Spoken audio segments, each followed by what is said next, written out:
Listen, I played in the NFL. I've taken enough shots to last a lifetime. And let me tell you this, taking a shot just to lose weight, that's not a smart play. That's why I roll with Brain IQ. The all-natural weight chews cut cravings, boost metabolism, and sharpen focus. No needles, no chemicals, no crash. Just results you can chew on. And Brain IQ is not just about weight chews. They've got a full lineup of all-natural products to keep your mind sharp, your body fueled, and your health on point. Skip the needles, choose natural. Order now. BrainIQHealth.com/REF/1Live Stew. Brain IQ Chews. Smart, natural, built for results.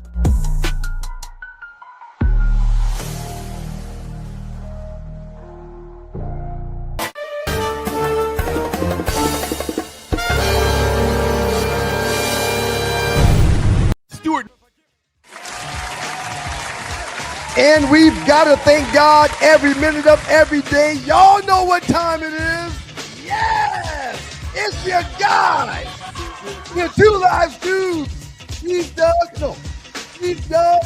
I'm Ryan. But together, we make the two live dudes experience, baby! Yes! Good morning to Reverend Stu 42. Appreciate you, Rev. Raider Kev, the Raiders look like we're building something strong, Kev. Fat Mike 33, appreciate you, Flint. And last but not least, K-Love is in the building. I said good morning to all of them. Now I'm saying good morning to you, Dougie Stu. Good morning, sir. How you feeling this morning? Damn, music ending abruptly. I'm fantastic, man. That's awesome, man. Yeah. Wow, the music just stopped. Shout out to the good folks at WGPR, Hot 107.5 FM HD2 in Detroit. The Sports Rap Network is in the building. How are you, sir? How are you, sir? It's finally here.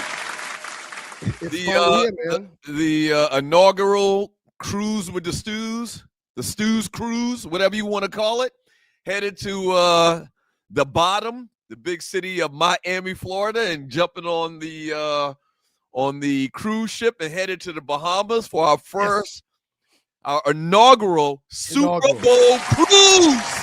Yes. All right, but first we got to handle some business. Burgundy jersey, MV7, got to be Vic. Oh, wow. Look at you, Got to be Virginia Tech. Look at you, man. Wow. Yeah, that's easy. I don't remember that particular jersey, though. Yeah, I don't remember that particular. The Virginia Tech Mike Vick Jones. Yeah. But go back to the front of it again. And you watch the two. I said, yeah, I don't remember that where they had VA Tech right in front of it. Yeah. On top of it or whatever. But yeah, man, shots. Speaking of which, we're going to talk about the homie Mike Vick today.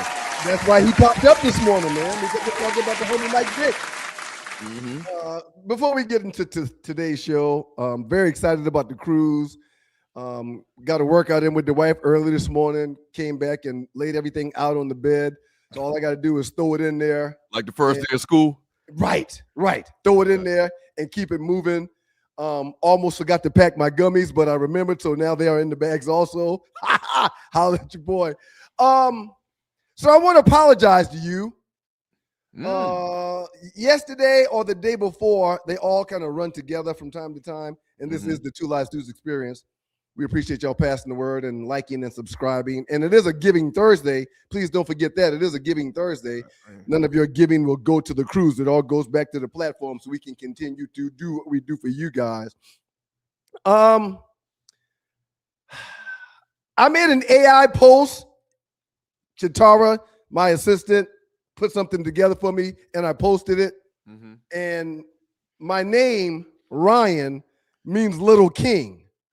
So it was a big king of me sitting in a chair, a purple robe and a crown. And you popped on there and you was like, hey man, that's kind of cool. But why you look like King Vitamin? You did look like King Vitamin, man. For some reason, man, it pissed me off when you said that. I got mad for a quick minute, and I went and found something nasty and mean to post about you.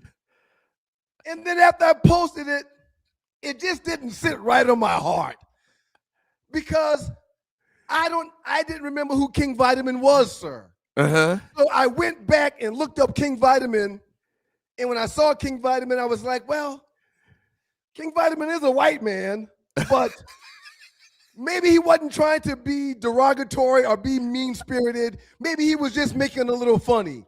So I regretted it. I went back and took the little meme I put up of you down, and I want to apologize, man. That's all. I want to apologize for being progressive for no reason wrong, man. Well,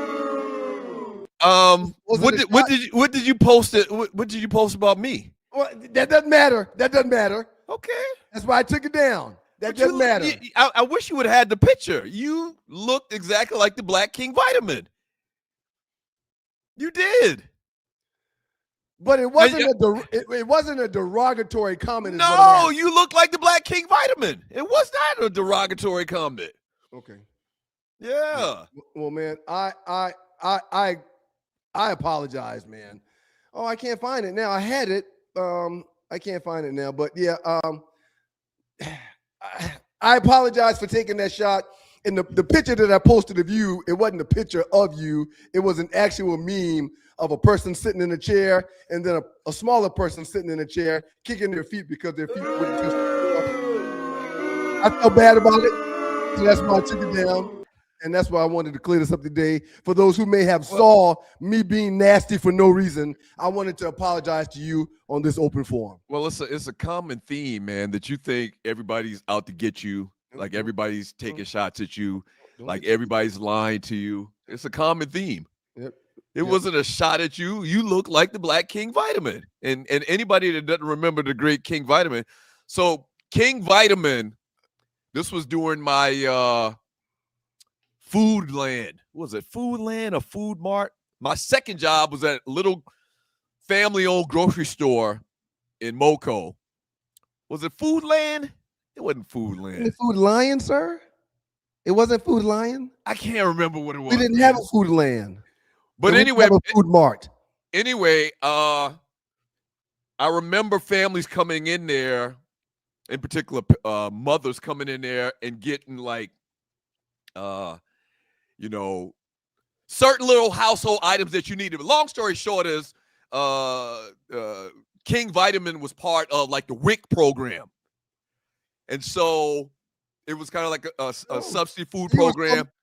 You was calling me a cheap ass king. You was calling me a broke ass king. Is that what you were trying to say? Oh no, I've just said you look like you look like King Vitamin on the picture. We don't need to spend that much time with it anymore, man. But just understand. I'm glad you pointed us out because not all the time, 98% of the time, nobody's taking a shot at you, man. Nobody's trying to do you wrong or take from you or anything like that, man. I've got a tough history on this platform with a few people that I work with, and yes, they do take shots, and yes, they have done things that have been less than scrupulous. So sometimes I get on the defensive, and maybe I shouldn't. But it is what it is. I have a problem with being someone's chump. I have a problem with being someone's chump, and I tend to be a little aggressive when I think someone's trying to make me their chump. Hey, Arlywood coming up a little bit later with the Arlywood Report, entertainment news, last 48, and I'm sure she's going to talk about the cruise a little bit more. She's really orchestrated this entire thing. Shouts out to her for a phenomenal job. She's done an amazing job. Last 48, the biggest memes in the Two Live Stews Facebook chat group. If you'd like to donate to the show, you can do it. Look to the bottom of the chat to the right. There's a donate button. There's a dollar symbol. Click on the dollar symbol and donate whatever you'd like. We'd appreciate it. And if you're watching the show in replay, same thing. Look to the bottom of the chat to the right. There's a heart symbol. Click on that. And you can donate after the show as well. I'm a little confused, sir. That line for the Super Bowl this Sunday started at -4.5. Mm-hmm. And over a week now, it's at 6 or something like that. It's at -4.5. It's still at 4.5. It hasn't moved. So before we get out of here today, it can move on other people's boards, but the board that I use, it hasn't moved. -4.5. Do you want to save our prognostications for the Super Bowl, or you want to? Can I give some thoughts about it right now? All right, of course, yeah. Knock yourself out. We only got just the final show. We got a jam-packed show. I like the Seahawks big, huge. I mean, and it might not come to fruition, obviously, but I mean, I see like a 2-touchdown victory, like 14 or more, like a blowout. Did you know that Sam Darnold is the third quarterback in NFL history to start a Super Bowl while on his 5th team or more? Did you know that? I'm trying to think who else played on 5 teams to start a Super Bowl. Oh, very good. I'm glad you did that because I found those names. I went and looked up those names. I knew one of them, but I went and looked up those names. 5 teams to start a Super Bowl. Sam Darnold will be the third quarterback in NFL history to start a Super Bowl while on his 5th team or more. One of the other players was Earl Morrall. Okay, so Super Bowl 3. I would never guess that. Coach. Right, you never guess that. But the what about Doug Williams? No, not Doug Williams. Give me one more second. And you're watching the Two Live Stews Experience. Doug Stewart Ron show. Can I give you a hint? Yeah, give me a small hint.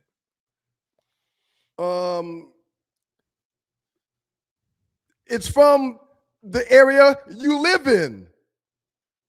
Yeah, that's a good one. That's a good one. The area I live in Atlanta? Yes, in Atlanta. Yes. You never guess it, sir. Steve Bartkowski? No. That's a good guess because I thought of that also. Chris Chandler, sir. Chris freaking Chandler. He started Super Bowl 33 for the Atlanta Falcons after stints with the Colts, the Buccaneers, the Cardinals, the Rams, and the Oilers. Chris Chandler, sir. Wow. I would have never guessed that in a million years. I've been going down rabbit holes as there's not a lot of football talk going on. So I'm watching basketball. I'm trying to get into college basketball, watching the NBA. The college basketball has been a little difficult for me to get into. But very difficult to get into. It's been very difficult for me to get into. Because you don't know none of these players, man. That's a big to do with it right there. You don't know I don't know who these kids are. The superstars are playing in the G League or they're going overseas and they get drafted 2-3 years later. You're like, who the hell is this guy? Right. You saw Michael Jordan and all of these guys for 2-3 years in college, and they built up kind of like a resume and they built up some highlights in your mind. Now it's very awkward to watch college basketball when you really don't know the guys that are on the floor. And I keep up with college football to a point where when those stars move on to the next level, I follow where they've gone and who they're with and who's coaching them. So they are relatively familiar with me when I'm watching sports or reading about sports. The college basketball guys, it's been kind of tough. It's been kind of tough. But yeah, I do a lot of reading this time of year. And I go down these rabbit holes, and that was one of the rabbit holes I went down. Okay, so the great Chris Chandler, huh? Yep, the great Chris Chandler. Was he the quarterback before Vic came in? Can't remember. I just can't remember stuff like that, man. Kind of all runs together after a certain point. I think he was. It was Dan Reeves. He was using tight ends. I think it may have been Chris Chandler, but I'll find out while you set things up, sir. I think so. Yeah. So we got once again Reggie Carson with his 5th down, the 5 biggest stories he's following in the NFL this weekend. But a couple of real interesting stories, man. Bob Kraft still out, NBA trade deadline. Mike Vick says, I think I'm a Hall of Famer. And then we'll talk about your places that you've traveled to. Speaking of traveling, we are traveling to Miami, Florida today, man, for the inaugural Stews Cruise. Looking very, very forward to it. Bunch of dudes I went to school with, bunch of dudes I grew up with. Not a bunch. A lot of dudes we grew up with. Chris Chandler was the starter from 97 to 2000, sir, prior to Michael Vick getting that #1 pick and being the Atlanta Falcons starting quarterback. So good call. It was Chris Chandler prior to Vick. Absolutely. So Yeah, man. The Stu's Cruise coming up this weekend. We're going to take a ton of pictures. What's the hashtag that we want everybody to follow? It's under my name. Okay. As soon as we move that thing, you see it. Stu's Cruise 2026. Okay. Stu's Cruise 2026 is the hashtag. We're asking everybody to post pictures from the cruise or Miami from your trip. Stu's Cruise 2026. We'll make a collage. We'll make videos. You know, a lot of people have told me that they didn't know about this, and I tell them when they say that, well, thank you for listening to the show. Thank you for following the Facebook page. Thank you for all that. Because we've only been pumping it for 8 months now. But not 8 months. It's been about 8 months, sir. Oh yeah. It's not my words. Hollywood says that. Right. Well, it's finally here, man. It's finally here. There's no doubt that next year's will be even bigger because there's so many people that have told me, count me in next year. Count me in next year. Yeah. So I'm looking forward to that as well. But I can't wait for this weekend, man. Absolutely. Tree, put the little WGPR little thing back up again that you just had posted. That's out to the good folks from WGPR, Hot 107.5 FM HD2 in Detroit. Sports Rap Network is in the building, y'all. We appreciate y'all. So you came up with this little thing with me and you in the middle. Did you use Chat GPT? Were you ahead of the curve on that Chat GPT emoji meme thingy? I've been at it for about 1.5 years now. And it's much better now because if we recreate this now, you and I will have 5 fingers instead of 3. We do only have 4 fingers like cartoon characters. Right. I just noticed that. And sir, you're the one that told me because you are an artist. You could draw that yourself without tracing it. You've always said that drawing hands are very, very difficult. It separates the I don't know from the boys from the men. It separates the boys from the men. That's exactly what I was looking to try to say. Yes. But sir, these meme Chat GPT meme things went crazy over the last 3-4 days, man. A handful of people, because of those memes that have been going around and those characters that's been going around, caricatures. People are jumping onto this AI thing. I want y'all to know, buckle up. Those pictures and stuff, that's just the tip of it. It does just about every damn thing you want it to do. Yeah. It's amazing. All right. Contributor Reggie Carson joins us next with his top 5 NFL things he's looking forward to this weekend or talking about right now. We'll get into all of that. And we got a bonus question for him as well, NFL related. Don't go away. 2 Live Stu's Experience. My name is Donald Bradley. I'm the CEO and founder of Planet Marketing here in the United Kingdom for another amazing event. Today we had over 2,000 individuals coming to be educated and be recognized on what we believe is the fastest growing business on the planet. Never before have I gone to a local event in a country anywhere and had 9 rings to pass out, 9 six-figure rings from over $100,000 a year to over $500,000 a year. Stay tuned. Right place, right time, right people. If you know anybody that's involved in Planet Marketing in the 22 different countries that we're doing business in, get back with them. Everything in life is all about timing, but more important than timing is something called positioning. We are looking for leaders in a country near you. Join us.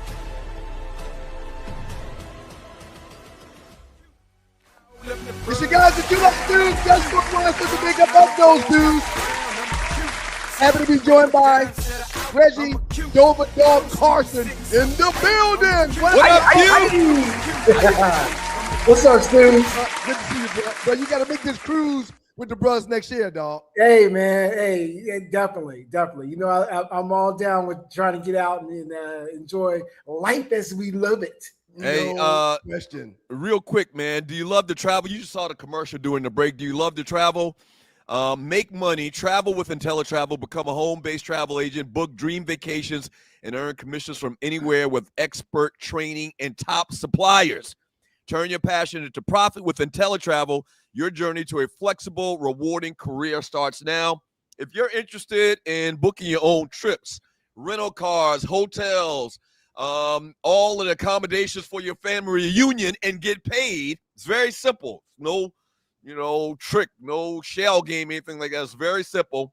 Inbox me, sme.dougstewart@gmail.com, sme.dougstewart@gmail.com, and I will shoot you back some information to get you educated, all right? But team, thank you for coming on, bruh. Reggie Carson Smith down. One of the last ones of the year. Put the throwback on. Oh, classic. Wait a minute. So is that from an Olympic team? The Olympics, Sochi, yes. Okay. Bro, it's beautiful, bro. It's absolutely beautiful. So, bro, were you over there for that? No, dog. No. Okay. I just know. I know you're a world traveler. That's why I asked. I know you're a world traveler. Just know, folks. That's all. That's what's up. All right. So, your 5 biggest things you're looking forward to this weekend. Let's start with number 5 and roll down to number 1. Number 5, man. Look, is there such a thing as the Rooney Rule anymore? I mean, damn, we just hired 10. I mean, look, man, I'm not one that's going to throw a lot of shade out there at the NFL, but we just had a hiring cycle of 10 new hires, and we had, I think Antonio Pierce was the only African-American name I heard that got an interview. I think Flores interviewed with the Pittsburgh Steelers, bro, but he was told while he was there that he wouldn't have the power that he wanted to pick the players, and he said, well, this job isn't going to be for me. Okay. That's my understanding. Okay. All right. Oh, and I guess also McDaniel, we had to throw him in there because he is African-American. So, but I mean, come on, man. It's like the Cardinals just brought on LaFleur, and now it's at a point where Goodell just during his State of the Union discussion was talking about the fact that he might have to step in and look at this whole Rooney Rule and what the league is going to do to give African-American coaches the opportunity to have a chance of coaching a National Football League team. How can this change, bro? Because we've been talking about this our entire lives. It's 2026, and we had 10 openings, and not one, Saleh, who got the head coaching job for the Tennessee Titans. Yeah, he's a person of color. He's a person Technically, of color. He's a person of color. Right. But, what has to happen, or is it never, ever going to change? I'm leaning on the side of it's not going to change. It's never going to change. Yeah. I don't think it's going to change. Both of you guys are businessmen. Both of you guys run businesses. Reg, you are a figurehead at one of the biggest companies in Atlanta.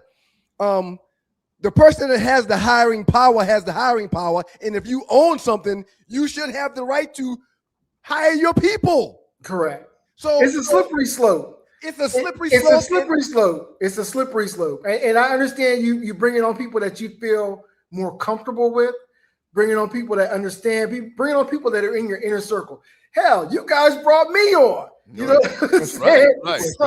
So I get the familiarity and bringing people on that have an opportunity, people that have that experience, and giving them an opportunity and a position and a chance. So I understand that. But come on, man. The league is what, 70-80% African American? Yes.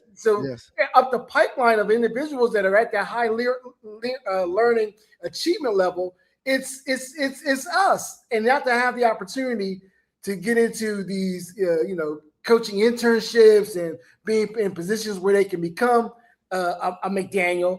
I just think the league is missing the bar, and I think you might have to tear it down and build it back up again. I don't know what the answer is going to be, but what we have right now is not working.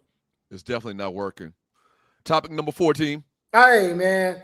I know we were talking about the Seahawks. I know we were talking about the Patriots. So I got my edges out there.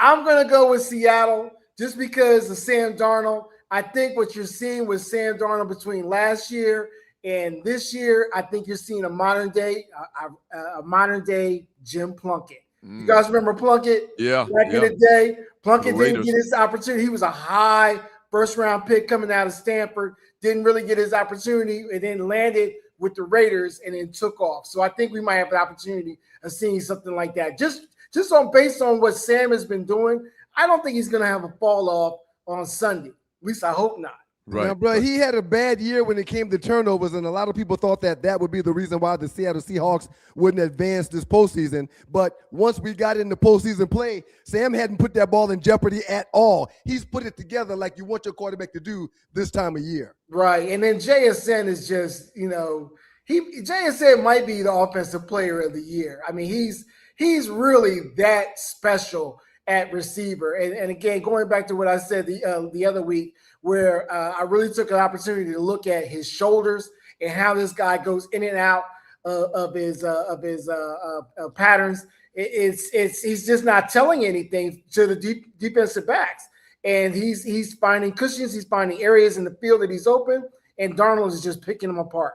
He's staying at the same level, in and out of breaks, running 9 routes. You can't tell when he's cutting something off or coming back. He is absolutely phenomenal. And you mentioned JSN possibly being the offensive player of the year, bro. Let's get to number 3 and talk about Drake May, who some people say may be the MVP or the runner-up when it comes to the best player in the league this year. Yeah, so Drake May is the main reason I'm thinking that the Patriots aren't going to win, just because of his injury update that he's having with his shoulder. As you all saw, he fell down on a scramble on his shoulder, and the Pats are having serious injury concerns with regards to him and his availability.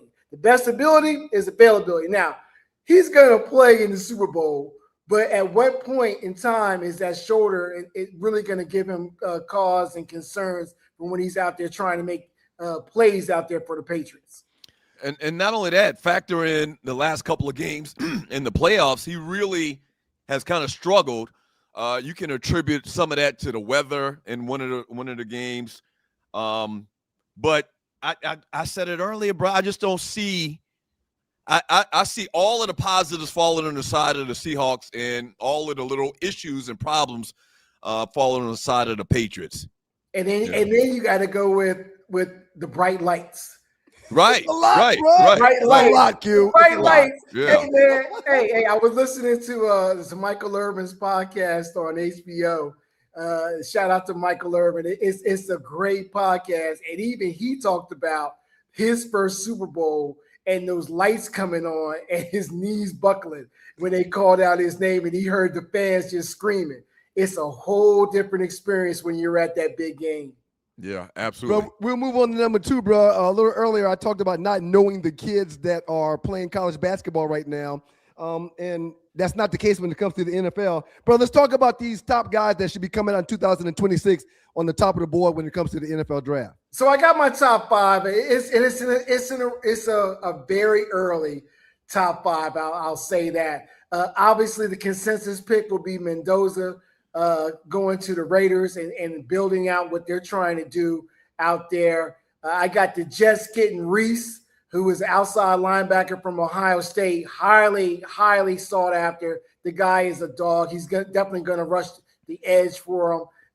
And then you got offensive tackle from Miami, he's probably one of the best. He should be, in theory, the number 1 pick. And that's I don't want to mispronounce his name, Maguia, who is solid at the University of Miami. And then, of course, back to Miami because the U is the U.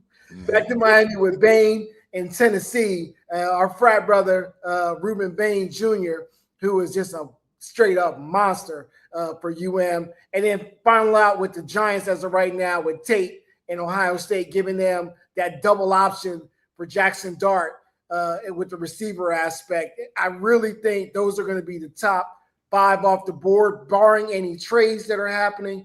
But, the NFL draft might be my funnest thing to cover, man, because just seeing these kids and seeing where they land and seeing the hope and opportunity and sprout out and seeing what they can do in the next level, it's exciting. Dog, did you overlook the Raiders in your top 5 just now? No, I got the Raiders with Mendoza at 1.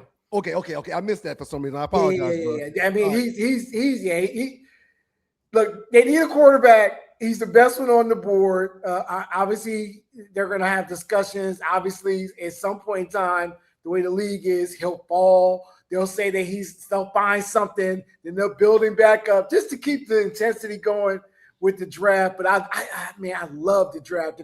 And real quiet is kept. That's my ringtone. My ringtone is the NFL draft. Oh, that's dope. That's how much I love it. I've said Absolutely it. love it. I've said it many times before, bro. I love the NFL draft just for the anticipation. You're right. You watch these guys, you follow these guys. A lot of them, from high school, you've heard their names, and you get to see their name called. Man, it's a big thing for There's football. a guy that was on the Senior Bowl. I got to get his information. He's coming from Division II. He's just been playing football, I believe, 2 years, and he's a receiver, and he showed out at the Senior Bowl. So I'm going to be interested. I got to get his information, but I'm going to be interested because he came from a Division III school, I think, but balled out. So it's going to be real interesting to see where he ends up landing. I like hearing stories like that. Wrapping things up with the Dover Dog, Reggie Carson in the building with you guys, the Two Live Stews and the Two Live Stews experience. You just mentioned the Senior Bowl, bro. Your number one story when it comes to your top 5 this week, bro. Your guy, Vic Fangio, bro. What happened down there at the Senior Bowl, Q? So Vic is coming back. Vic Fangio, they say, is coming back from Philadelphia to be on it as the DC, and that will stabilize. The Eagles had a good defense last year. That would stabilize them. But I'm sad to hear yesterday the Eagles let Jeff Stoutland out the building. Now, for a lot of people, they're going to be like, who was Jeff Stoutland? Jeff Stoutland, if you live in the 215, is probably the best named coach in Pennsylvania if you go to Philadelphia. And a lot of people will tell you that Jeff Stoutland deserves to possibly be in the Hall of Fame with the fact that this guy is the offensive line coach for the Eagles, has built up that offensive line and built up players like Lane Johnson. Oh my gosh, I'm drawing a blank right now. So many tackles, so many guards. I mean, he had the Becton story. He's gone now. So, there was a lot of trouble and issues with him wanting to be the coach of the running game.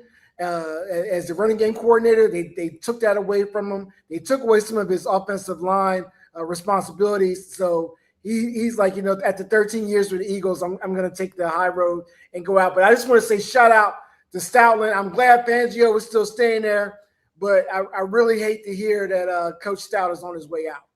What's your thoughts about, real quick, I got 2 bonus questions for you, team. What's your thoughts about the Pro Bowl, Shedeur Sanders in the Pro Bowl this past weekend? What's your thoughts? Yeah. So it's a lot of talk that was going on with players not wanting to really talk to Shedeur. They said that he didn't really deserve to be there. And look, man, the kid made the Pro Bowl. Mm-hmm. The kid's on the team, so let the kid play. Let the kid have an opportunity. Shedeur is always going to have that mark on his back. Yeah. As we've seen, Shedeur moves the needle. As we've seen, I personally watched Browns games just to watch Shedeur play. Right. To see what he was out there doing. So, and bro, he didn't just buy a ticket and fly down there, bro. He was voted in. He didn't do this. He had nothing to do with being selected to be a Pro Bowl player this season in the National Football League. I don't know what we're going to do with the Pro Bowl. We're going to have to come up with some type of decision. In its current form right now, it's just not working. It's a flag football game, and I understand nobody wants to get hurt and the liability with that, but we've got to do something with the Pro Bowl. So we never – I don't think we ever talked about it turning into a flag football game like it is now. But 25 years ago, bro, we were saying that they should just change the Pro Bowl into a skills challenge. And that's exactly what's happened for the most part. Like the whole aspect of the competitive football game between the best players from the AFC and the NFC is totally gone. Like right. It's totally gone. It's not even a game anymore. Like it's ridiculous. Right. And I grew up actually loving the Pro Bowl. Yes, the Pro Bowl is a real game. You got to see the best of the best. Steve Young said yesterday, I forgot where I was watching him speak. He said yesterday that they won a Super Bowl. And the following week was the Pro Bowl, and he went to Hawaii, Aloha Stadium, and it was the toughest game of his life. He said Bruce Smith was beating his ass. Reggie White was, he said it was amazing how he came from winning a Super Bowl, having to fight with Bruce Smith for an entire week after 2 days of practice. So the offensive line didn't know the protections. The defense had the upper hand, and Bruce Smith stayed in his face all game long. And they were playing to win, bro. I don't think it'll ever go back to that, but you guys are right. Something else needs to be done.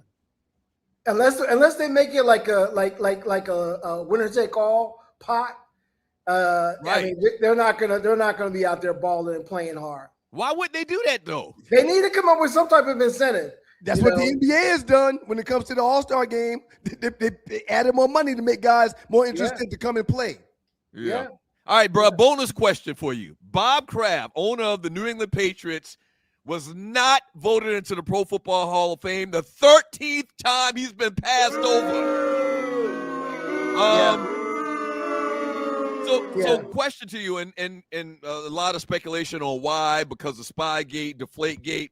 I also didn't know about this, but he funded a documentary about the New England Patriots dynasty that appeared on Apple TV. And so a lot of people are saying that, it looks like he's trying to kiss up to the voters to get his induction to the Hall of Fame. What are your thoughts? Last week you said that you didn't understand and couldn't understand why. Everybody knows he's a freak too. That could be a part of it. Everybody knows he's a right. freak. That could be a part of it. Last week you said you didn't understand why Belichick didn't get in. Most people are saying the same things, that is wrong. What's your thoughts about Bob Kraft not getting in again? It's Petty. It's Petty. Richard Petty. King Petty. This is Petty. Come on, man. The guy's got 6 rocks on his hand. 6. I mean, come on. He can't get an opportunity to get to the National Football League Hall of Fame. 13 times. I didn't realize that until we started talking about Belichick last week. Yeah, 13 times. He might not get in. I kind of get it, because you can only select so many players, owners, and individuals that can get into it every year. So you got to, and it's only the 50 people that are doing it, so you got to go down and do the checks. So I kind of get it, but come on, man. Robert Kraft in these years has not had the opportunity. I mean, Jerry's in there right now, I know, for Dallas, but this guy's got 6 rings. If you want to punish him, I get it, but after 13 times, the guy needs to be in the Hall of Fame. Reggie Carson with his 5th down with the 2 Live Stews team. Thank you so much, bro. Appreciate you, dog. We appreciate you. Love you guys, man. We'll probably have you on next week. We come back Thursday. We'll probably have you on next week for like a season recap. Sounds good. 5th down. Enjoy the Super Bowl, Q. All right, bro. See y'all later. That's the Dover Dog in the building with you guys. The 2 Live Stews, Doug Stewart, Ryan Stewart, the makeup of those stews. Up next on the 2 Live Stews experience, we're going to get into story number 2, Doug. Yeah, I want to talk a little bit more about Bob Kraft. He's a freak. He showed his freaky side to the world, and the world don't like it. They're punishing him for being an all open out freak. Yeah, we'll talk a little bit more about that when we get back from the break. Don't go away. 2 Live Stews experience. He is a freak, though. Freak. I mean, who ain't? Are you tired of workouts that leave you feeling drained? Do you want to push your limits without compromising your health? Introducing NPE, the ultimate pre-workout powerhouse. NPE is packed with natural plant-based ingredients that fuel your body and mind. We're talking about sustained energy, enhanced focus, and accelerated recovery. All this while giving your immune system a powerful boost. But NPE doesn't stop there. It also stimulates circulation, enhancing blood flow throughout your body. And it doesn't just improve your workout performance, it also boosts fertility and sexual drive in both men and women. Whether you're a seasoned athlete or just starting your fitness journey, NPE is here to help you reach new heights. Don't settle for sluggish workouts. Unleash your inner athlete with NPE. That's natural performance energy. This is not your ordinary pre-workout supplement. Our clients will tell you NPE also stands for natural power, peak performance, every workout. Welcome back to you guys, the 2 Live Stews. Doug Stewart, Ryan Stewart, the makeup of those stews. And boy, do I have a treat for you guys. All right, y'all, listen up. If you love golf like the 2 Live Stews and you like giving back, this one's for you. On August 14th, 2026, that's right, this summer, the Safari Sportsman Club is hosting a big charity golf tournament at Crystal Lakes Golf Course in the ATL. And yes, the 2 Live Stews will not only be playing in said tournament, we'll be hosting the entire thing. It's a great course, some great people, tons of celebs will be invited, and it's even better because there is a cause behind it. If you want to play, if you want to sponsor, or if you just want to get the details, hit up Gregory Jackson at 678-761-5937.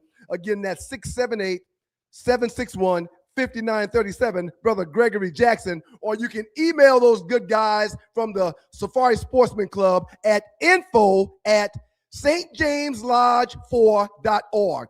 That's info@stjameslodge4.org. Lock it in right now. August 14th, we'll see you at Crystal Lakes Golf Course. I'm going to win too. So what's your thoughts about Brady? You think Brady's not going to get in his first ballot? Belichick, Kraft. What's your thoughts? Shouts out And then to we'll move on to some basketball talk. Hot 107.5 HD2 in Detroit. Not only is Brady going to be a first ballot, but Brady's going to be when, I think Brady's eligible in 2028. Brady will be when Robert Kraft gets in. Brady will be when Belichick gets in. It's going to be an entire New England Patriots hullabaloo in 2028 when Brady will be a first ballot Hall of Famer and his owner and his coach will join him going into the Hall. So you're saying Belichick and Bob Kraft are going to have to wait until Brady gets in. So they're not going to make it in for another 2 more years. That's exactly what I'm saying. I don't see Bill is being penalized because Bill was a jerk. Bill was a jerk. Not because they were cheaters. Documented. Hold on. Go ahead. Bill was a jerk, and part of him being a jerk is the Deflate Gate, is Spygate. That's part of his jerkiness. Right. Okay. And Robert Kraft, as important as he is to the entire franchise because he's purchased it and he owns it, he ain't played no ball. Right. Why he got to be a first ballot Hall of Famer? Or why he got to be a second ballot Hall of Famer? 13 times? He deserves to be in because he is the impetus of it all happening. But Brady will be a first ballot, and I think they will bring his coach and his owner along for the ride when he is inducted in 2028. I hope Brady isn't the first ballot, man. They love Tom Brady. They love Tom Brady. And not only they love Tom Brady, he's part of the media now, and he does an outstanding job. Right. I hear exactly what you're saying, man, but it's crazy because the same people that refuse to put Barry, and I know I'm going to a different sport. The same people that refuse to put Barry Bonds in the Baseball Hall of Fame. This one doesn't work. Hold on. The same people that refuse to put Barry Bonds in the Baseball Hall of Fame, the same, media establishment that always throw about these things Barry Bonds allegedly did, never got fined for, never got suspended for, have no problem putting Tom Brady in. Tom Brady got suspended. Tom Brady got fined for cheating. So how do you correlate the two? Yes, I know. That's my entire point. They're hypocrites. If you have no problem, if you think that you can put in Tom Brady, no problem at all with a straight face, then why all of the angst towards Barry Bonds? It's a different sport. Roger Clemens isn't in. There's several baseball players that's not in. Pete Rose isn't in. There's several baseball players that's not in. Right. Okay? But the Chris Carters of the world had to wait a few years. Terrell Owens had to wait a few years. Right. Okay? So I think Brady's along those guys. Terrell Owens was not liked by the media. Chris Carter was not liked by the media because Chris Carter was exactly like Bill Belichick. He was a penis to people. He was a jerk. Sir, the media love Tom Terrific. And he's being just as terrific now in the booth as a media member as he was on the field as a player. Send a message. Make him wait a year or two. Send a message. Give me your thoughts on this. Let me see if I can find the Rev's message again. And you're watching the Two Live Stews Experience. Doug Stewart, Ryan Stewart. What do you think about this? Read that. Robert Kraft might be on that Epstein list. Ooh. I mean, he might.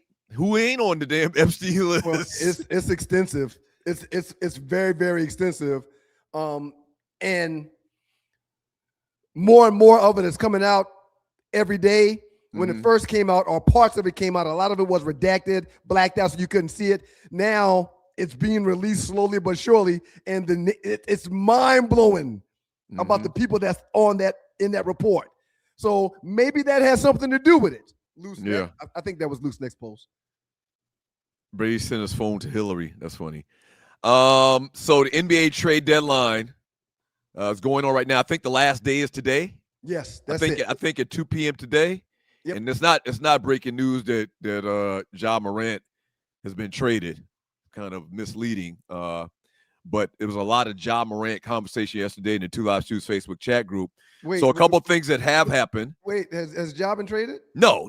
I just explained that. Yeah. So Ja and Giannis both are still allegedly being traded. So they have not been traded yet. Okay. Unless they've been traded in the last hour. Okay. All right, so the Clippers traded James Harden to the Cleveland Cavaliers in exchange for Darius Garland. Footnote, put a pin in that. We're going to come back to that. All right. The Jazz acquired Jaren Jackson from Memphis. Utah acquired Jaren Jackson from the Memphis Grizzlies in a blockbuster involving multiple players and 3 first-round draft picks.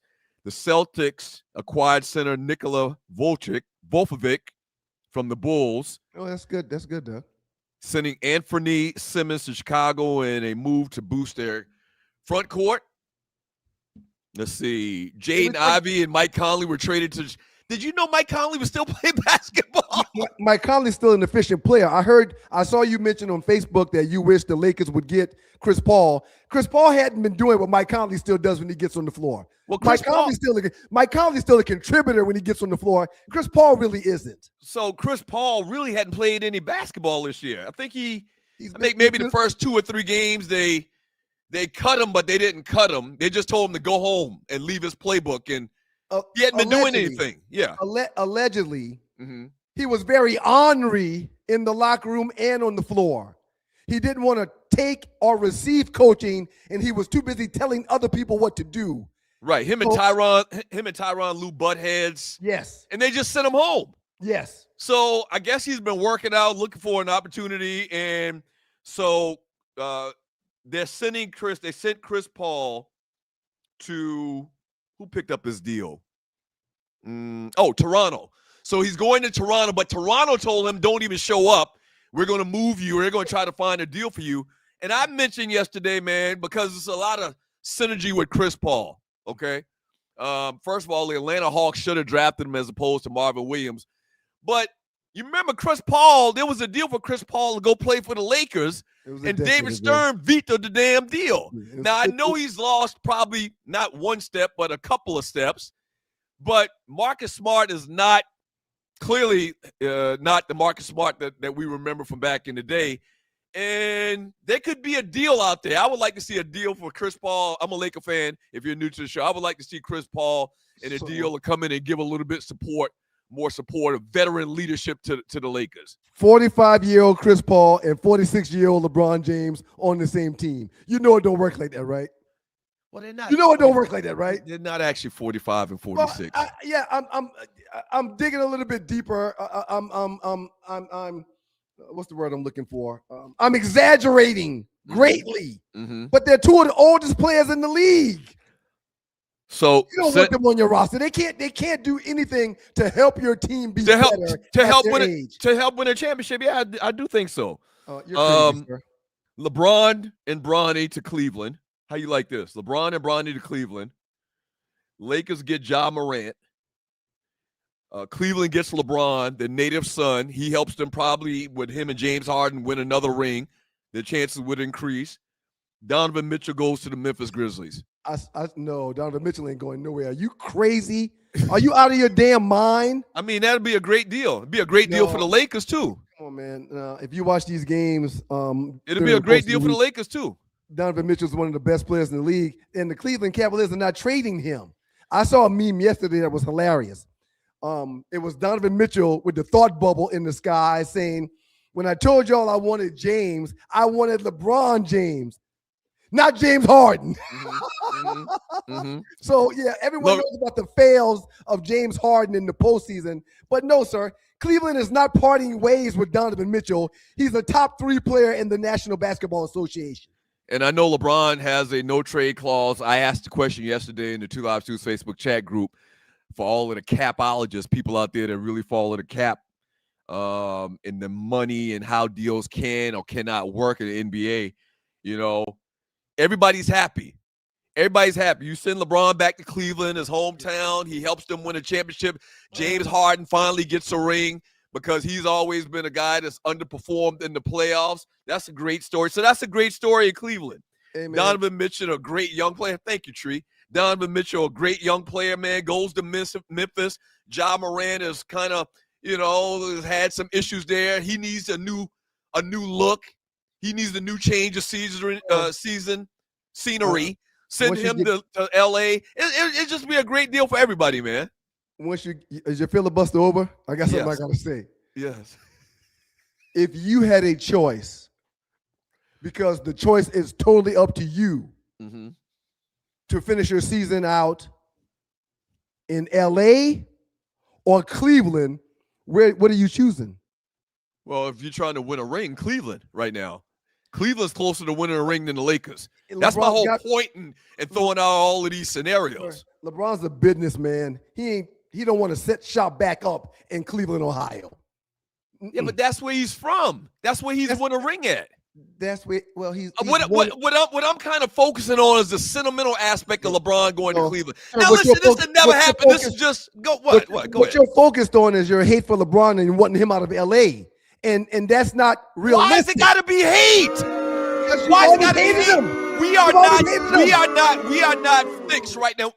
As our roster is constructed right now, and what I've seen and watching them play this year, we aren't going to win a ring. Okay. To get Cleveland to be closer to winning a ring, right? That's the deal that would work. Who are you bringing in for LeBron that's dropping 24 a night, 7 rebounds, and 6 assists a night? Who are you bringing in that's going to match that? Now, I know he doesn't play back-to-backs unless he wants to or if it's big games, but who are you going to trade for that is going to bring you 26, 7, and 8 or 26, 6, and 7? You haven't been listening. I said Ja Morant.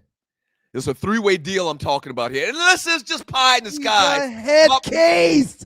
He's a head case. Hold on, but the man could have matured. You don't think people can mature, man? Huh? You don't think that he's grown and he's older and he realizes mistakes and he can mature and change? You would think he would mature after the first gun charge, not to get 3 more. Well, I believe in You would Ja think he Morant. would mature after 2 gun charges, not to be in the stadium after dunks doing the shooting sign. I believe in people, and I believe people can change. I believe the best in people. You don't. I don't know why that is. You think Ray J lying? You think right? That's exactly what I was saying. You believe Ray J is lying about him dying? Right. You believe Ja Morant can't change? These people can 2 change. hours. Blessings, miracles happen. I don't even know why you do this. Why you don't believe in the best of people? Is it my turn? Ja Morant was close to being the face of the league at one point. You don't think that after a couple years of living and life happening that he can't change and be a model citizen? What's wrong with you? He wants to be a shooter. Is it my turn? Not a 3-point shooter, but a shooter in the streets. Is it my turn? Go ahead, man. 3 hours after we talked about Ray J. 3 hours after you talked about Ray J dying, and you were very sympathetic to Ray J dying. Let's not get back in this Ray J thing. 3 hours after we talked about it on Monday's show, Ray J came on CNN and said, I'm healed. I'm healed. He might be healed. You saying that he's not healed? Man, stop it. Stop it. Yeah. Why can't you believe in the best of people? The man said he's healed, and you trying to scoff at him? I follow him on social media. That's why I can't believe, because I know him.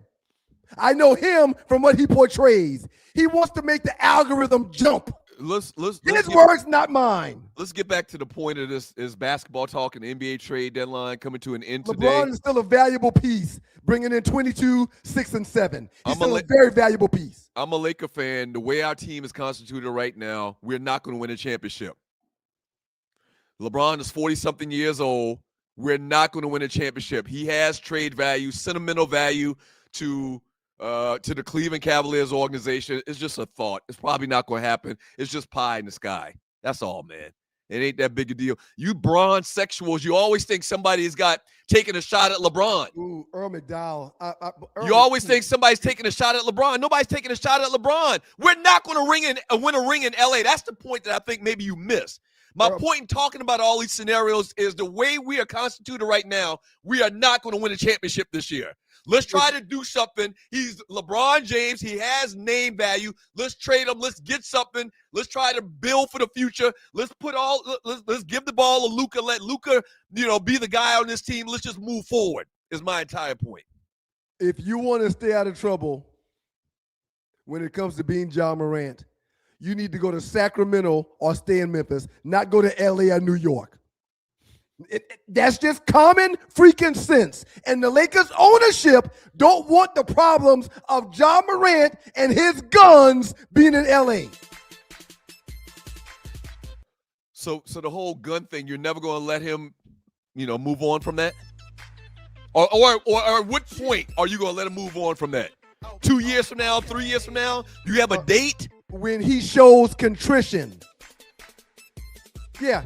After the gun incident, he got suspended again for acting like he's shooting after shots.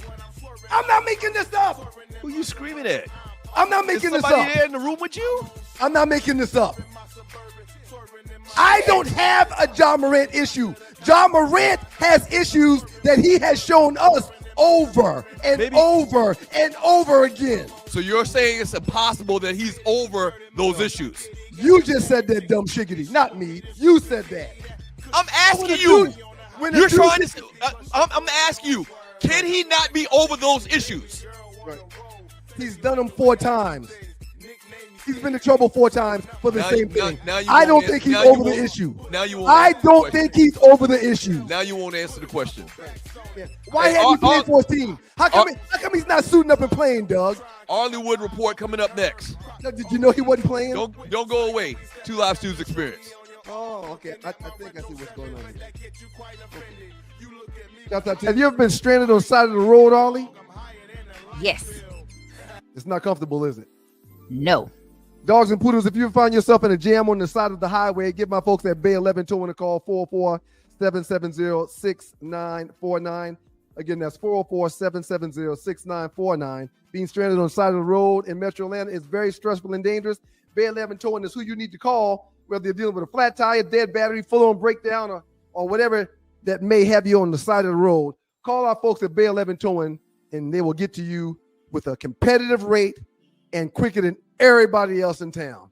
Again, that's Bay 11 Towing. That number is 404-770-6949. It's your guys, the Stews. Doug Stewart Rhymes with the makeup of those Stews. We are now happily joined by Arlie Wood. What up, Arlie? What's up? I'm ready for the cruise. Ready for the cruise. Arlie, I'm really not ready. I'm really not. I ain't packed yet. I'm nothing. Arlie, quick question, Arlie.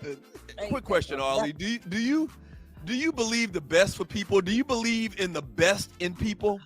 Or when somebody makes a mistake, do you just write them off for the rest of history? Doug, I believe that if you were my big brother or if Ryan were my little brother, I would have shanked both of my parents by now because I would be mad as hell if they asked us to bring it, y'all. Oh my God. You don't listen to nothing nobody say. And then when Ryan gets on one, it's done. Right. Yes, I understand that people do. Reformation is important. Reform the Lord. Right. But if they keep doing it, what do you want to do? What you gonna do? Well, but we believe you're gonna keep snitching, Doug. There's nothing we can do about it. We could help you reform. Arlie, he's acting as if John Morant has done one thing. He's acting like Ray J don't get on his platform every day and lie about everything he talks about. And Ray J said he was doing that. He said, I am giving the algorithm what it wants. It wants chaos. So I give it chaos. So that feeds it and it gives y'all keep looking at me. It's not my fault. He said it. I didn't say it. Now the John Morant thing, I always believe that people can make. I mean, for God's sake, all of the guys from South Carolina, you would think somebody from South Carolina that at one point was this close to being the face of the league that you would have some grace for. But God, oh my gosh, you writing off a homeboy like that?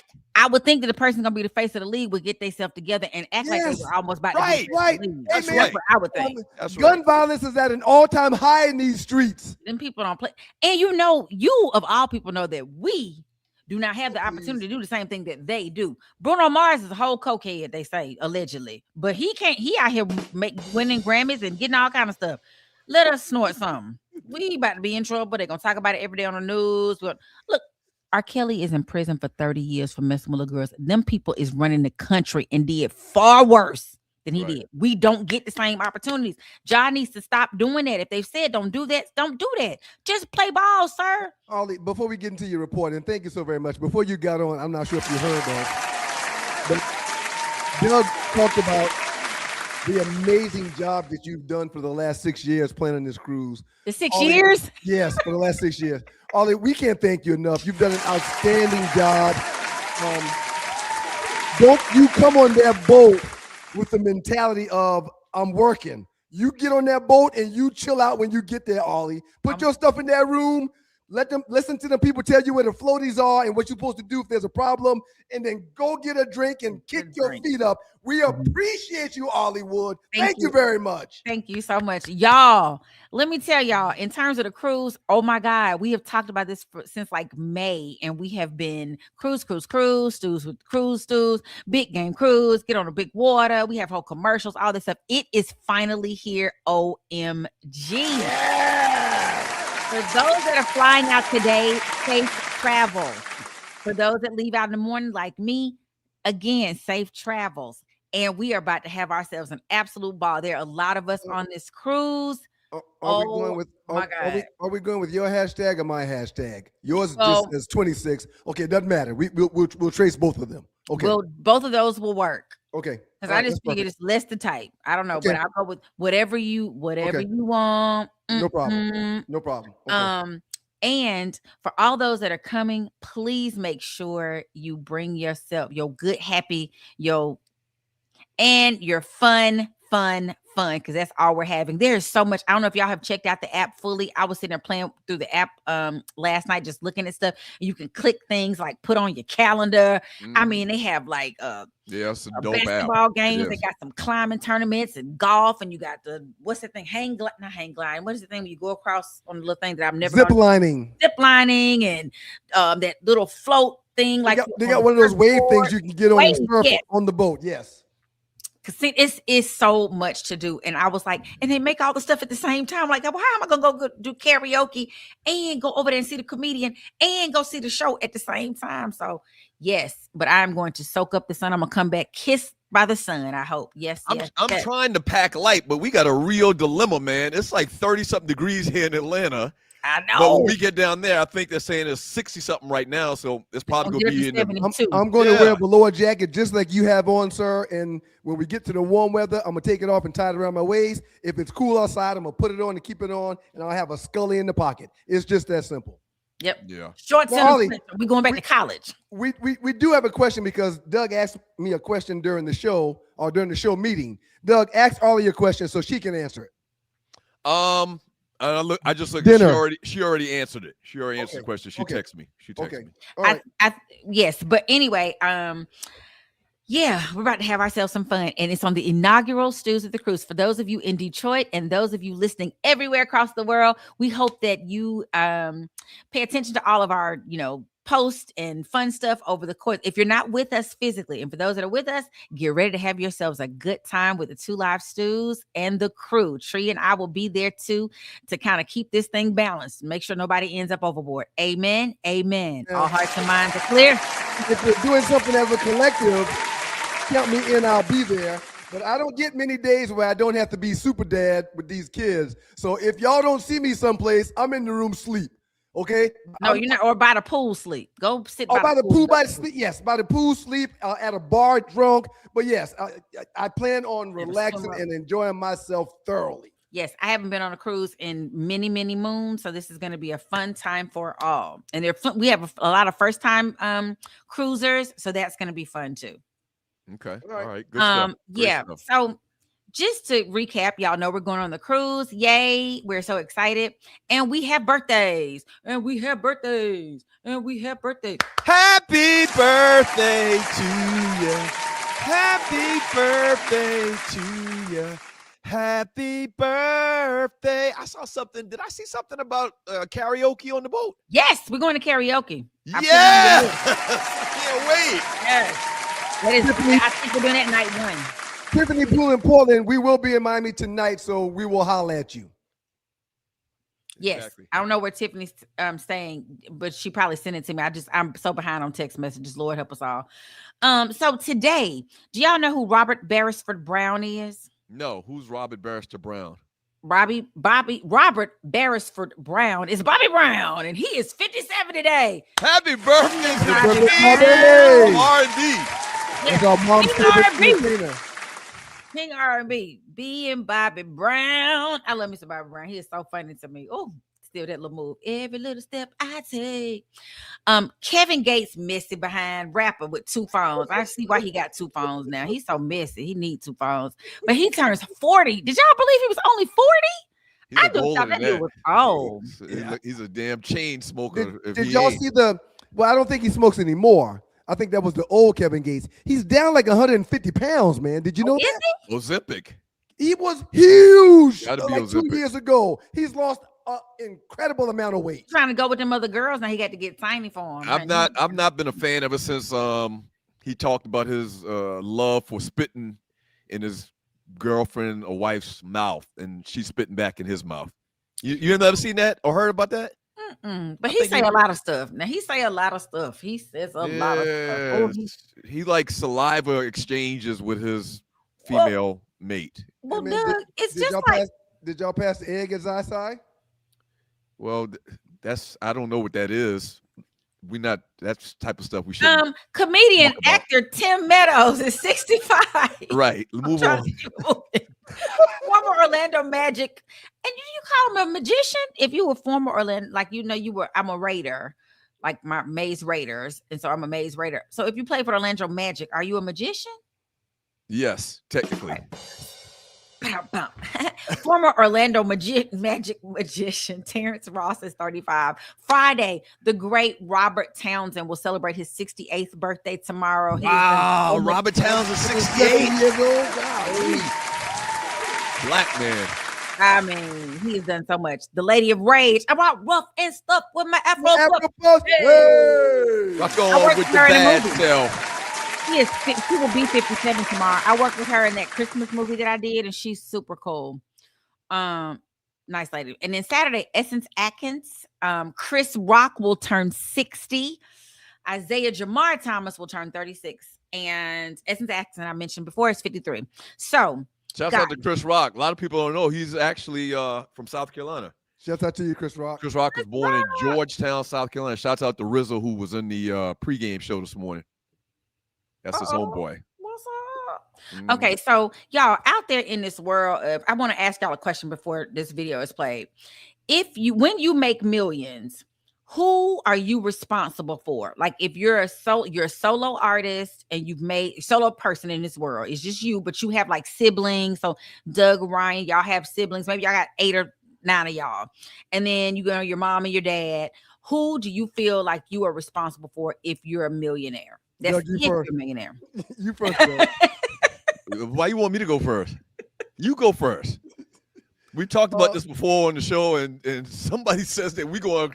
If he wins $1 million, everybody else in the family is going to remain poor to a degree. You go first.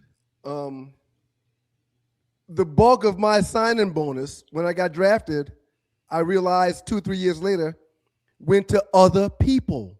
Mm-hmm. I did the right thing, blessed my grandma with a house. That was but beautiful. Everything else went to other people. I want to do this for so-and-so. I need to do this for the church. So-and-so said his mom is sick and needs this. So-and-so about to get kicked out of school. They need this. But then 3-4 years in, I realized the money don't come back. The money doesn't come back. It's not And a not freaking only- boomerang. Not only does the money not come back, the people that you've given said money to, shortly after they receive money, they don't even act grateful towards your blessings of giving them the money. Right. They got So, amnesia. who am I indebted to when I hit these licks? The people that live in this house and their futures. And of course, mom. But other than that, hey man, if I do it for you, it's by the kindness of my own heart. I ain't indebted or I don't owe you nothing. Okay, Dad, what you say? If I win $1 billion, how much money are we talking about, first of all? I mean, like you're a multi-millionaire. So let's say you got 20 mil. I don't know. Damn, that's a big number. Okay, that's a big 20 mil? number. Okay, let's say you got 7 mil. I don't know. You're a rap artist. Damn, that's a big number. You're Glorilla. What do you owe your people? Like, Okay, what so kind of money you got? so 20 mil, immediate family going to get $1 mil apiece. Okay. And the only immediate family I got is this guy right here, head over here, and our mother. So, I mean, yeah, absolutely. But if you have like 9 other brothers and sisters and your parents, then, Then they're just going to get smaller cuts. They'll get something, but it's just going to be smaller cuts. It's going to be Gotcha. divided by 9 people, what I would have given, just to 2. one person. We're going to give Yeah. all 9. Okay. So, he said, what's your girls? What about your daughters? No, they Immediate in. family. Oh, Immediate that's family. immediate family. Okay, very good. Immediate Very family. good. Tree, can we play the video? Do, do, do, She do. said maybe not. Did you get your dad? I had got him a car in the house. Wait, you got him a what? A car in the house. And a house? Uh-huh. Damn. Wow, What to your mom's? The same thing. Well, no, I ain't get her car. She already had cars. I just got her house. Her bank account look good. Cause like no, bro, then mama sitting here in this whole struggle. Y'all thought she bought a house. She did not buy my mama no motherfucking house. Stop lying. She did not. She bought my daddy a house with his trick ass. And then he got the smallest house on the block. Fuck, talking about she retired. That man retired on his own time, and she didn't retire shit. On God. I'm pissed off. I'm on fire right now. Who is that little ninja? That is Glorilla's sister, Scarface, also known as Victoria Woods. Oh, that's not a little ninja. That's a little nigga. No. I'm sorry. Okay, I'm sorry. I think the technical term is stud. Okay, I'm Pretty sorry. Oh my Lord. So Victoria Woods my is gosh, on a Harvey. rampage. Victoria Woods, who is one of Glorilla's 9 siblings, was on a rampage. They say she has 10 siblings. Her parents, her mom and daddy, same mama, same daddy, they had 10 kids. Glorilla bought the daddy. There's other video footage of like showing that Glorilla bought her daddy this Jaguar. And now the daughter saying, her sister, it don't even matter she bought a Jaguar because it didn't have no gas in it. Like, but if I buy you a car, you can't put the gas in it. Like, I It don't understand matter. what She y'all bought want. her Jaguar and it ain't got no gas in it. Then you heard her say, well, she did buy daddy a house, but It's the smallest house on the block. Oh my God. Here's the thing. Maybe she's not making the money that you think that she's making. that's the other part that I don't think people get. Right. You might think she's, you see her on TV every time you turn on the TV. So you might think she's got 20 million in the bank, but the radio or the record business historically, notoriously, is a ripoff. Yep. She may not have the money you think she has. What was that? I don't know. It was terrible. And it's more. She was like on a rant. She says, I'm really going live and expose y'all favorite rapper. Same mom, same dad, 10 siblings. Y'all think she this upright a person when she really not. Ain't F with us since she got on. And I'm constantly getting acknowledgement for being her sister. I see why. I see Gloria why. Woods, call my bluff. It's been 4 years. Why the media haven't seen your siblings? And don't say because you protecting us because we still in Memphis. It's because you talk about our struggles and you don't F with us. And let's clock it. And our parents are not straight. Our dad had to borrow $100 from our mom. Y'all think y'all know $100. It's getting wilder. The daddy, she did a whole big retirement party. Her daddy had worked for, I think, the post office for 29 years. Put the video back up, but just pause it. I want to look at this young lady one more time. if I'm not mistaken, did she have like 11 tattoos on her face? She Yeah. did. Yeah. It's hard to find work when your face looks like that. You're not gonna get a job in nobody's office if you got tattoos on your face. And she claims that her Unless you're Mike mom has Tyson. been blocked by Glorilla because she called asking for money, and she said she tired of being quiet. So she's trying to put her out there real bad. In Did you get your dad? 1990 I had got Bought a house. She did not buy my mama no. Oh my Lord. Damn. Oh my gosh. I thought that was a They little got the bold. same nose. Why would you? Why would you? A gorilla had that nose. Glorilla had that Yeah, nose. she has gotten Why that would one you done. put your sister on Front Street like this? I got a story to tell y'all. I think I've told it on this platform before. I got drafted in 1996. Lord have mercy. And in 1997, while I was home for the summer, I drove down to South Carolina to go do something for Mom. It was going to be a turn and burn, and my phone had been just blowing up. Right by the golf course in Moco on Old 52, there was a train coming this way, and I'm going towards the train. My phone was ringing. The train was blaring. I down my window and threw my phone like 1,000 yards. Threw the entire phone out the car because I was sick and tired of the phone just ringing. And everybody, when I answered the phone, needed or wanted something. I threw the entire phone away, got a new number, and started cutting people off. Glorilla not taking that lady's call on purpose. Why would she? Right. After you do all that and put me on blast, now you may pay your bills? Oh, ma'am, no. I remember when Ernest. You shouldn't have thrown the phone away though. Well, I agree. I agree. Why did you But do that? The moment, it was the moment. Mm-hmm. I mean, about an hour later, I'm like, damn, now I got to go get a new phone. I don't know so-and-so's number. Damn. But at the moment, it was like the only way I was going to breathe was if that phone was not in the car. I remember people calling Ernest were you giving say? crazy Go ahead. requests. You're just like, so you want us to pay for your what? Like it would be. So if you're new to the show, Arlie's husband played in the NFL too. Is one of our Ex-husband. homeboys. Yeah. Yes, thank you. Throw the egg Ex-husband. out there. One of our I was homeboys. with his wife somewhere talking about something. What? I thought y'all was divorced. Hey, Anyway, Arlie, did anybody ever reach out to you to be like one of these housewives of NFL players, anything like that? but child, I would have gave him a show, honey. I knew you would've would have. I knew you No, would have. I wasn't that interesting. Yeah, I would have been bored. My mama made us real bored. Is there an NFL a former NFL wife? type show comparable to the NBA wives?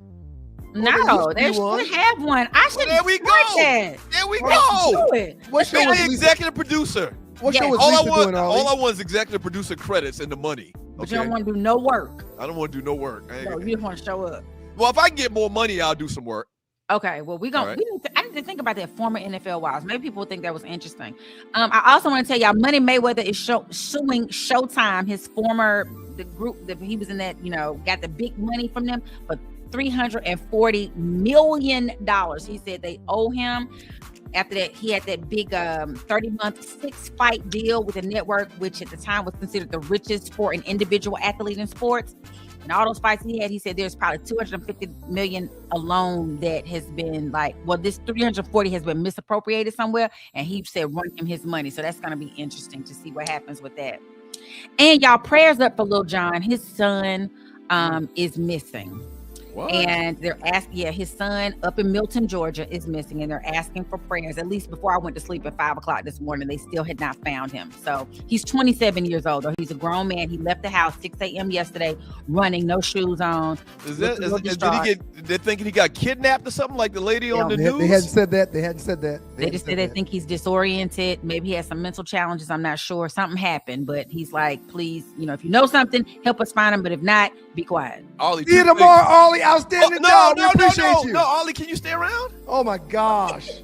Oh my gosh. I gotta go Thank you, pack, Doug. Ollie. I'm not packed. Thank you, Ollie. Be on the ship naked. Up next in the well, that's fine too, Ollie. That'll work. Up next in the Doghouse with you guys, the Two Live Stews. We've got a classic stew coming up, and we're going to get into story number 3. It's very good. Y'all stick around. Shouts out to you, Detroit, WGPR. Keep it locked. I wanted to ask Ollie about her thoughts about Vic being a Hall of Famer. And Being stranded on the side of the road, y'all, in Metro Atlanta is very, very stressful, and it's dangerous. Bay 11 Towing is who you need to call. Bay 11 Towing's response times always outpace those national brands. I've been beside the road in Atlanta before, and when you're waiting for hours on a tow truck, it's not cool. Bay 11 Towing says they get to you faster, and they're more cost-effective and efficient while doing so.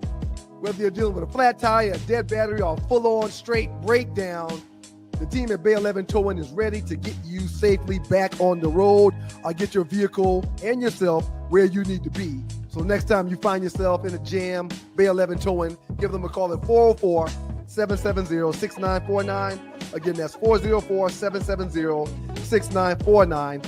Bay 11 Towing, where speed and savings come together to get you safely to your destination.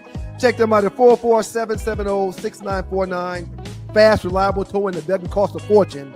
Bay 11 Towing. Okay, I want y'all to check this out. This is a documentary I just skipped by on ESPN On Demand, on ESPN Plus, about Michael Vick. And I did a video a while back, and I proclaimed that Michael Vick was the blueprint to all these New Jack quarterbacks, these dual threat quarterbacks like Jaden Daniels and Jalen Hurts and Lamar Jackson. And I got a lot of pushback. People said that it was Randall Cunningham. The thing is these guys today weren't old enough to see Randall Cunningham. They saw Vick. So this is the standard. And I want you to listen to this last clip that Bobby Bowden made, rest in peace, about Michael Vick in the future. The best freshman football player I've ever seen in my life is Michael Vick. Did you see what that guy did today? I got to tell you. We've been seeing him all year. We've been seeing him. I told Florida State guys before the game, you ain't never seen him like well, I think we talked to Bobby Bowden. He would agree with you. This is the best freshman college quarterback and college player college football has seen in many, many years. Listen. You know what I can see coming now? I can see that's the quarterback of the future. 10 years from now, you're going to see Vicks running around everybody's campus. Lord have mercy. Lord have mercy. Y'all heard it. Y'all heard it.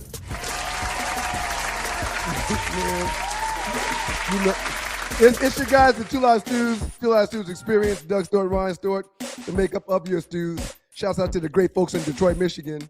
WGPR, Hot 107.5 FM HD2 in Detroit. The Sports Rap Network is in the building. So this is a huge story right here. We've talked about it for decades, literally decades.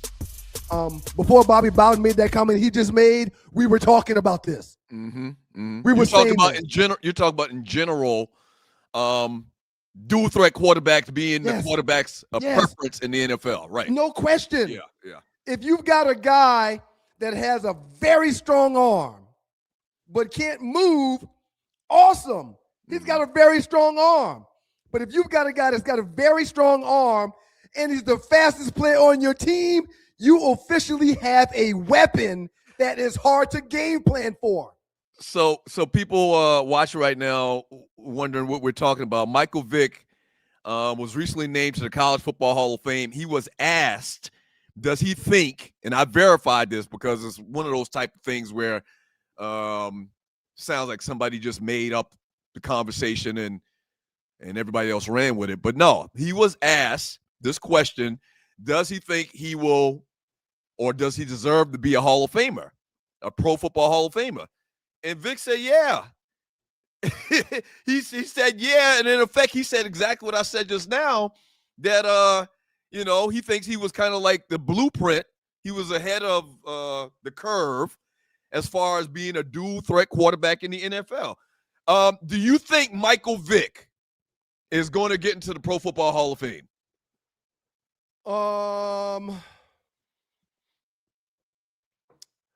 I do not think that Michael Vick will get into the Pro Football Hall of Fame. I do not think that Michael Vick deserves to get into the Pro Football Hall of Fame. I think he was an incredible player. I think he changed the position. But when it comes to the Hall of Fame, it's the Hall of Great on the football field. See, I knew you would answer like this because you're a stat guy. Here's the question. Here's the one question I thought. Go ahead. It doesn't have anything to do with stats. Is Bo Jackson in the NFL Hall of Fame? Well, people could make an argument that maybe he should be. But his career was just too short. He just didn't do enough. I mean, 100% he didn't do enough to get into the Hall of Fame, to even be considered. I don't think anybody even considers him this conversation about Vic in the Hall of Fame is a real thing. Okay. Question. This is the question I asked the other day in the True Live Stews Facebook chat group. One more before you go there. Is Derek Thomas in the NFL Hall of Fame? The Football Hall of Fame. Yeah, Derek Thomas got to be in the Pro Football Hall of Fame. He is not. He is not. Outside linebacker for Kansas City? That passed away in the car accident. Biscuit is not in the Hall of Fame. That's not Biscuit. Okay. Derek Thomas is not in the Hall of Fame. Okay. The defensive end for Kansas City, who was a former Alabama Crimson Tide, who passed away in a car accident, is not in the Hall of Fame. Okay. Bo Jackson and Derek Thomas were two of the best players at their positions, and they're not in the Hall. So It's the same reason why I don't think Michael Vick would get in the Hall. If Vick gets in the Hall, I would not be upset. Man, Derek Thomas is in the Pro Football Hall of Fame, man. I don't know what you're looking at. I just looked that up, man, to make sure. Okay. And but go ahead. What does that even have to do with Vic? Well, they were just both outstanding players. Right, but here's the thing, and we do this all the time. We ask the question: can you write the pro? Go ahead. Derek Thomas was posthumously inducted into the Hall in 2009. My apologies. Well, he had to be. He died. Did he get killed, or he just died from natural causes? I think he was in a car accident. Here's the thing: can you tell a football story without talking about Michael Vick? And remember, when you talk about Michael Vick, you're talking about everybody that followed behind him. That's the conversation. Can you tell the pro football story without talking about Michael Vick? Why do I say, Michael Vick was the blueprint? Everybody that came after Michael Vick, a dual threat quarterback, all benefited because Vick was the number one drafted player in the league. Vick was a dynamic player where teams felt comfortable of giving the keys to their franchise to quarterbacks like him going forward or going beyond. That's the big point about this thing. If Michael Vick is unsuccessful, there's no Kyler Murrays. We're not going to hire anybody like that. There's no Jaden Daniels. We're not going to bring anybody else. We're going to stick to the formula that we've been doing for the last 100 years, and that's a guy that drops back in the pocket and throws passes. Or go ahead. Or was Michael Vick's? Yeah. Okay. Was Michael Vick just the evolution of the player at that position? Here's the other part. Here's the last part. Because players evolve. Right. If you think about football back in the day, it's a totally different game than it was 30 years ago. Basketball, the players are totally different than it was 30 years ago. People evolve and elevate. People change. People get better over time. Here's the thing. Bobby Bowden called it, though. That was like 20 years ago. That was right after the national championship at Florida State, where they beat Virginia Tech in the national championship game. Here's the other thing. Well, Randall Cunningham is the blueprint. Randall Cunningham was originally a dual threat quarterback. The difference between Randall Cunningham's game and Vick's game is I don't think that they ever called a running play for Randall Cunningham. Randall Cunningham broke the pocket. Vick's abilities were part of the offensive package for the Atlanta Falcons. They came up with this wildcat. They purposely said, you're going to run the ball. Your running ability is a huge part of our offense. When Randall Cunningham ran the football, it was just because they broke containment. He was trying, there was nobody to throw to. There was nobody open, so he tucked the ball and ran. I don't remember them actually calling running plays for Randall Cunningham. If you're in the chat and you disagree with that, post in the chat room and we'll read your chat a little bit later. But I don't remember that. I think it's a slippery slope for us to say that, or for one of us to say that Randall Cunningham had no running plays called for him. I think that's a stretch. That's the question I'm asking. Okay. I'm not talking about like a center sneak. I'm not talking about a quarterback sneak, anything like that. I understand, but no. Sir, Vic also didn't win enough consistently. Mm-hmm.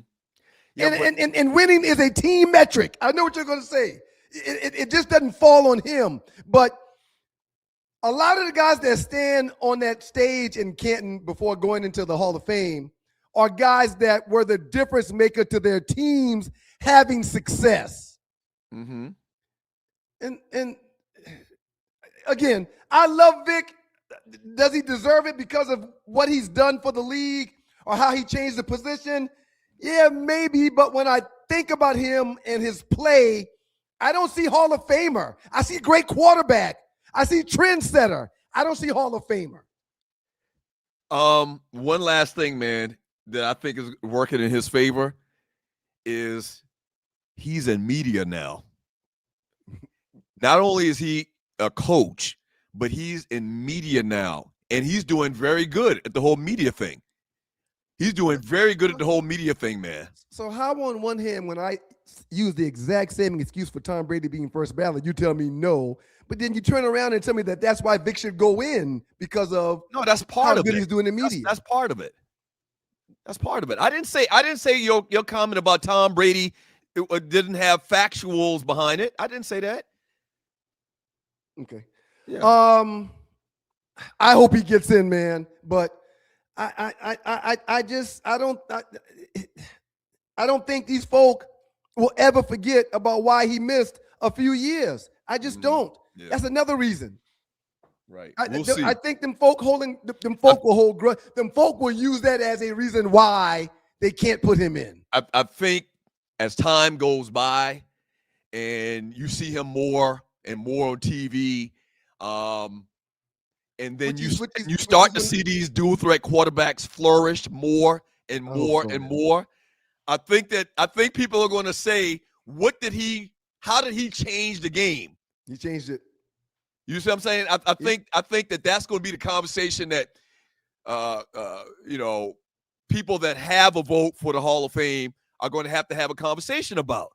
You're not gonna like this part either, man. And I'm not trying to be. Is it a contrarian to just go against you? Contrarian, right? Okay, I'm not. That's not what I'm trying to do. Mm-hmm. Okay. But there were quarterbacks prior to Vic that may not have been black that still ran the ball and moved the pocket. I know the first name you're going to come up with is Steve Young. Yes. Steve Young is in the Hall of Fame. Yes. Right. Yes. Steve Young didn't get plays called for him to run either. I don't remember Steve Young doing that. That's the difference.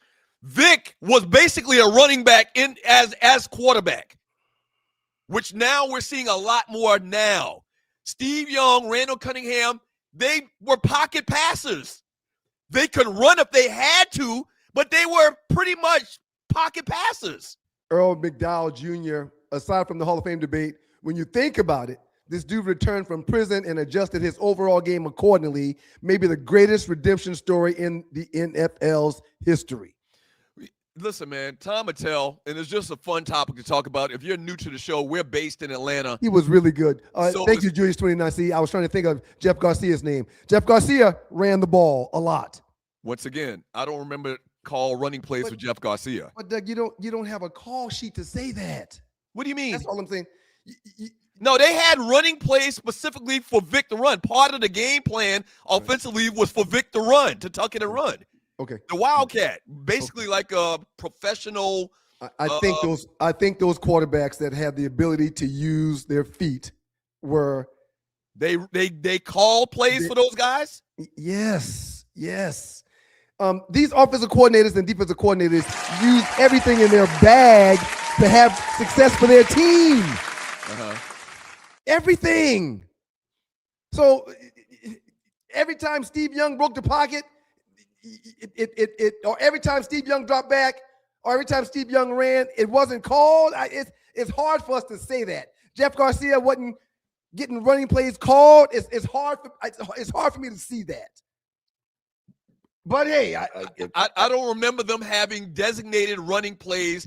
They called their number to run the football to the outside or anything like that. I don't remember that.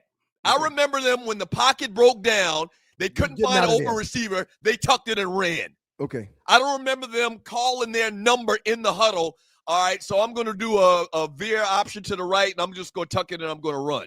Yep. Or they go, I'm calling my number or whatever the case may be. Yep, I understand. So Steve McNair. He ran the ball. He ran the ball too. Yeah, but here's the other thing. Do you think that? Thank you, Reverend Stu 42. We appreciate y'all's contributions in the chat. Thank y'all very much.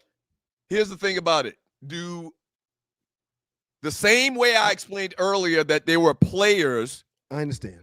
That followed Vic's blueprint, and it became popular to play the quarterback in that style.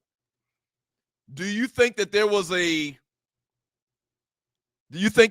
big push for quarterbacks after watching Steve McNair to want to emulate his game? No. And part of this is Vic's celebrity. Mm-hmm. And like his dynamic way that he played the game at Virginia Tech. Mm-hmm. Like you heard Bobby Bowden, you saw those guys coming. Like this is the greatest. Dude, the first 2 years we saw Vic, we was like, this guy is not real. He's not real. He's not real. I think we forget about how much hype and how much what was that? Oh, there we go.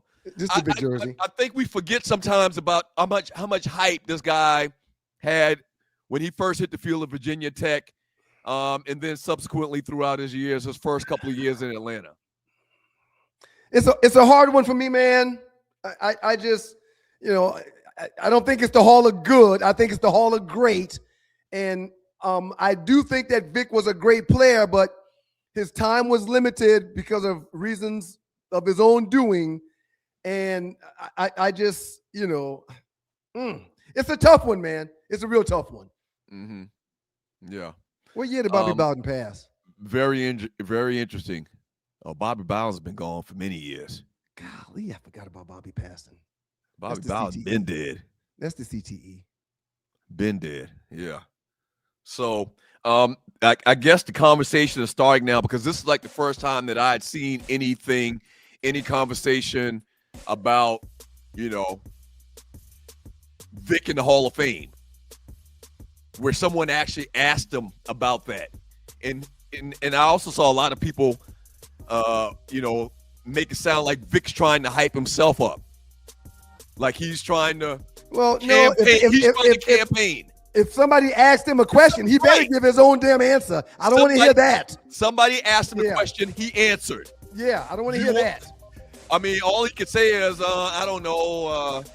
I let everybody else choose. Or he could answer the question. Here's your chance. Yes, I think I should be in.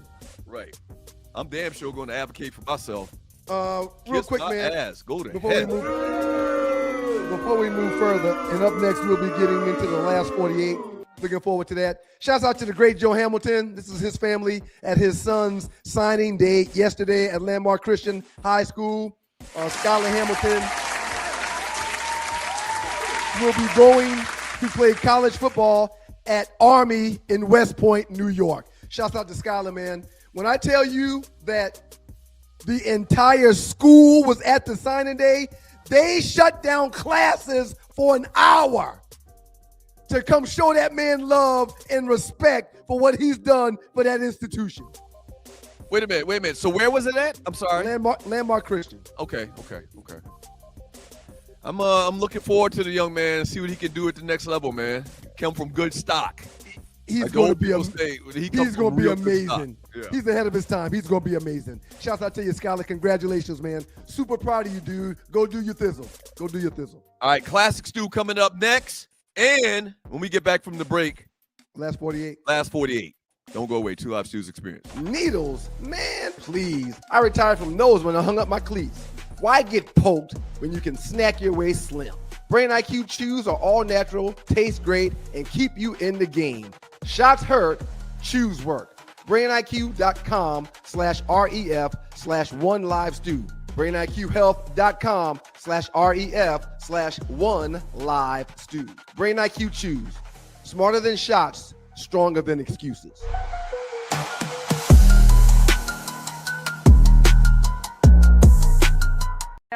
Before we let you go, Big Al, how about send us out on a medley?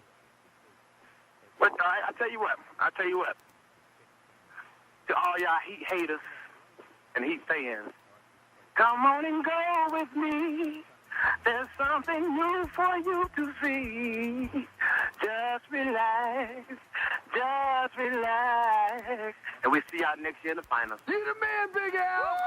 You the man, Big Al. That's Big Al from Heads Up Barbershop in the doghouse with the Two Live Stews on Sporting News Radio. You know Big Al's an aspiring singer, right? Okay. You know that, right? Well, real quick.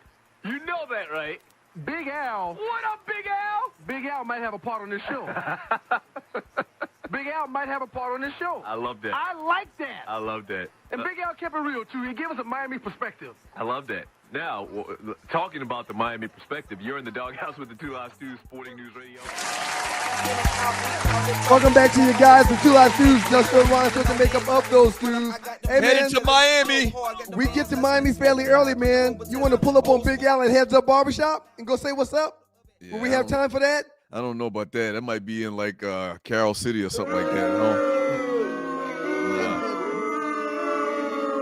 I'm staying in all the populated areas, man. You've been dumping on Carroll City and other parts of Miami for quite some time this past week or so, man. What's going on? I'm staying in all the populated areas. Hey, listen, folks, your legacy is more than just memories. It's the financial stability that you leave behind. Okay. I'd love to be your life insurance agent. If you didn't know, if you're new to the show, that's what I'm in. I'm in the financial services industry. I'd love for you to sit down and talk with me about your goals and trying to protect your family. I'll help you protect your family's future with affordable, trusted life insurance. Don't wait to secure what you've worked so hard for. Call me today for a free, no obligation quote. Well, not today. When I get back from Miami this weekend, that's really what I mean. But when I get back from Miami, call me for a no obligation free quote because your community deserves peace of mind. My number is 678-770-8073. That's 678-770-8073. Doug Street. Insurance question for you, sir. Yes, sir. Is it true that after you surpass the age of 50, you can get policies where they don't do medical background checks on you? Is that true? It depends on how much coverage you're getting. All right, I'm looking for $2 million worth of coverage. Yeah, no, you're gonna have to do it. You're gonna have to do a exam. How about a million? Usually the cutoff is $100,000. Anything over $100,000, you have to get a medical exam. Oh man, damn. Okay, all right, okay. Anything under $100,000, you don't have to get a medical exam. We have a cousin. Shouts out to Quill if he's listening. Our first cousin's husband. He hit 49 this week, and I hit him up to say happy birthday. In his response, I'm 1 year away from getting that $10 million policy where they don't do an insurance check or they don't do a medical exam. And I wanted to say, man, I think you're crazy. No, that's They're not going to do that. A lot of people think insurance companies are like are charities or charitables. No, they're a business. And the older you get, the more of a risk you are to us having to give you this goddamn money at some point, or your family this money. And they don't want to do it. They don't want to give, listen to me. The insurance companies do not want to write a check to your family. Right. Well, let's just be real. And that's another thing about me. If you need life insurance, I'm going to keep it real with you. I'm not going to tell you, this all this fluffy stuff or whatever. Insurance companies are in business to make money. Okay? They have all of these actuary statistics. We got a homeboy that asked me about insurance, and I said, "Hey man, you know that's what Doug does." I gave him your number. I said, "Give Doug a call." Clearly, he called you, and I didn't know about that. And when I saw him a few months later, I said, "Hey man, did you ever call Doug?" I said, "Yeah man, it was a 5-minute call." He told me there's no way in hell I'm getting insurance. I'm gonna keep it real with you. If you tell me you done had 4 or 5 heart attacks, or you had, if you're in bad health, I'm gonna tell you, like, nah. I'm just gonna tell you, I don't want you to waste your time, bro. They're not gonna do it. They're just not gonna do it. I'll be honest with you. Bottom line, 678-770-8073. So, last 48, the biggest memes in the Two Live Stews Facebook chat group. Stews Cruise 2020. I'm sorry, Stews Cruise 26 loading. Can't wait. Last 48. I'm gonna get all these numbers from you, Tiffany, so you can come have a drink with the Stews when we get down to Miami today. I got Tiffany's number. Okay, perfect. Yeah, perfect. Tiffany is an old school TDSS listener. I want to make sure that she gets a couple of drinks on me down in Miami today. All right, let's roll them out, Tree. Let's roll them out. Let's roll these memes out. biggest, Miami's most interesting memes. Miami's one of my favorite cities. I mean, I really enjoy Miami. It's probably third for me. This is a tough one right here, man. This is a tough one for me. Speaking of cities, we got a little cities question coming up later. All right. King versus Air. Everyone wait a minute. Somebody created a whole group to have the Jordan versus LeBron discussion? King versus Air? Are you kidding me? People love clicks, man. People love clicks. That's all of the whole. That's what the whole group is based around. Please get to the question, man, because this is a good one. Game 7 tie, or Game 7 tie game, one shot. Who you taking? All right. Jordan, Kobe, LeBron, right. Steph, Bird. What's his name? Stoudemire. No, Dame Dash. Dame Dash or Dame. Robert Horry. They got Robert Horry. For the record, none of these guys hit more bigger shots than Robert Horry. For the record, Robert Horry probably has more game winners in significant games than all of these guys. Hold on. I think the Robert Horry thing was a joke, man. I don't think that you're supposed to even give that much conversation to it. His name was Big Shot Bob for a reason. Okay, so you're taking No. You're taking Robert Horry? No, I'm not taking Robert Horry. It is. But Big Shot Bob won several games hanging out in the corner, hitting three-pointers when his team needed it. Okay, now, I got to go Steph Curry because he's the best shooter ever known to man. And yeah, but is he the most clutch? Is he the most clutch player known to man? This really is more about clutch to me. I'm upset that Reggie Miller isn't on this, and I'm upset that Jesus Shuttlesworth isn't on this. Mm-hmm. But I'm going to say Curry, and then other than Curry, I want the ball in Michael Jordan's hands at the end of the game, period. I think Curry's the best shooter we've ever seen. Hey man, I think Jordan hit not one but two series-winning, game-winning final shots for the Bulls, man. I understand. But the best shooter on that picture is Stephen Curry. That meme. Yeah, I'm taking Jordan. I mean, I thought this was a throwaway question, but you picked Steph over Jordan? And I don't want people ishing on Big Shot Bob either. So wait a minute. I'm thinking two. So he had to push off against the Utah Jazz. Yep. And then he had the other game-winning shot at Carolina. So he was in college and in the NBA, he hit shots at the buzzer or at the very end to win championships for his team. Very good post, RC in Minnesota. Very good post.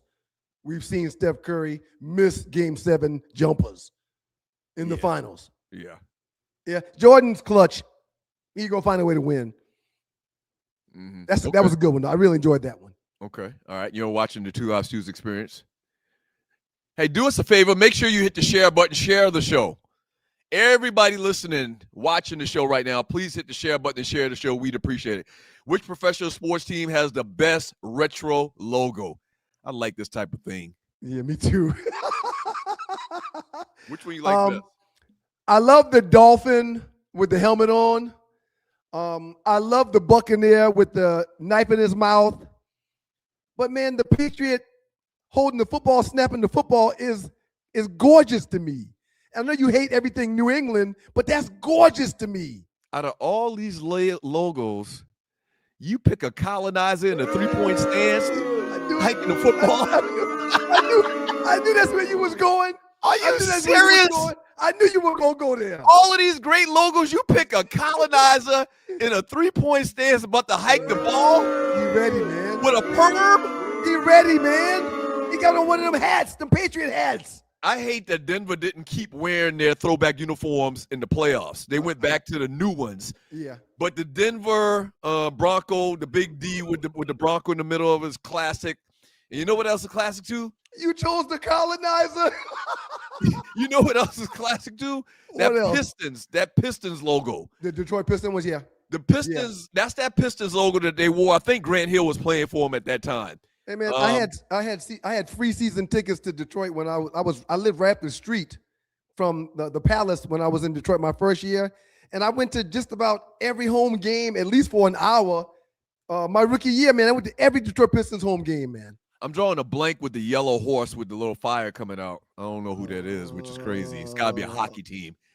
Which row is he on? The top, right by the Grizzlies, in between the Buffalo Sabres. Oh, I don't know who that is either. And then also, I agree with you. And you're watching the Two Live Stews experience. The Tampa Bay Buccaneer guy with the big knife in his mouth is classic. He said the colonizer. You chose the colonizer.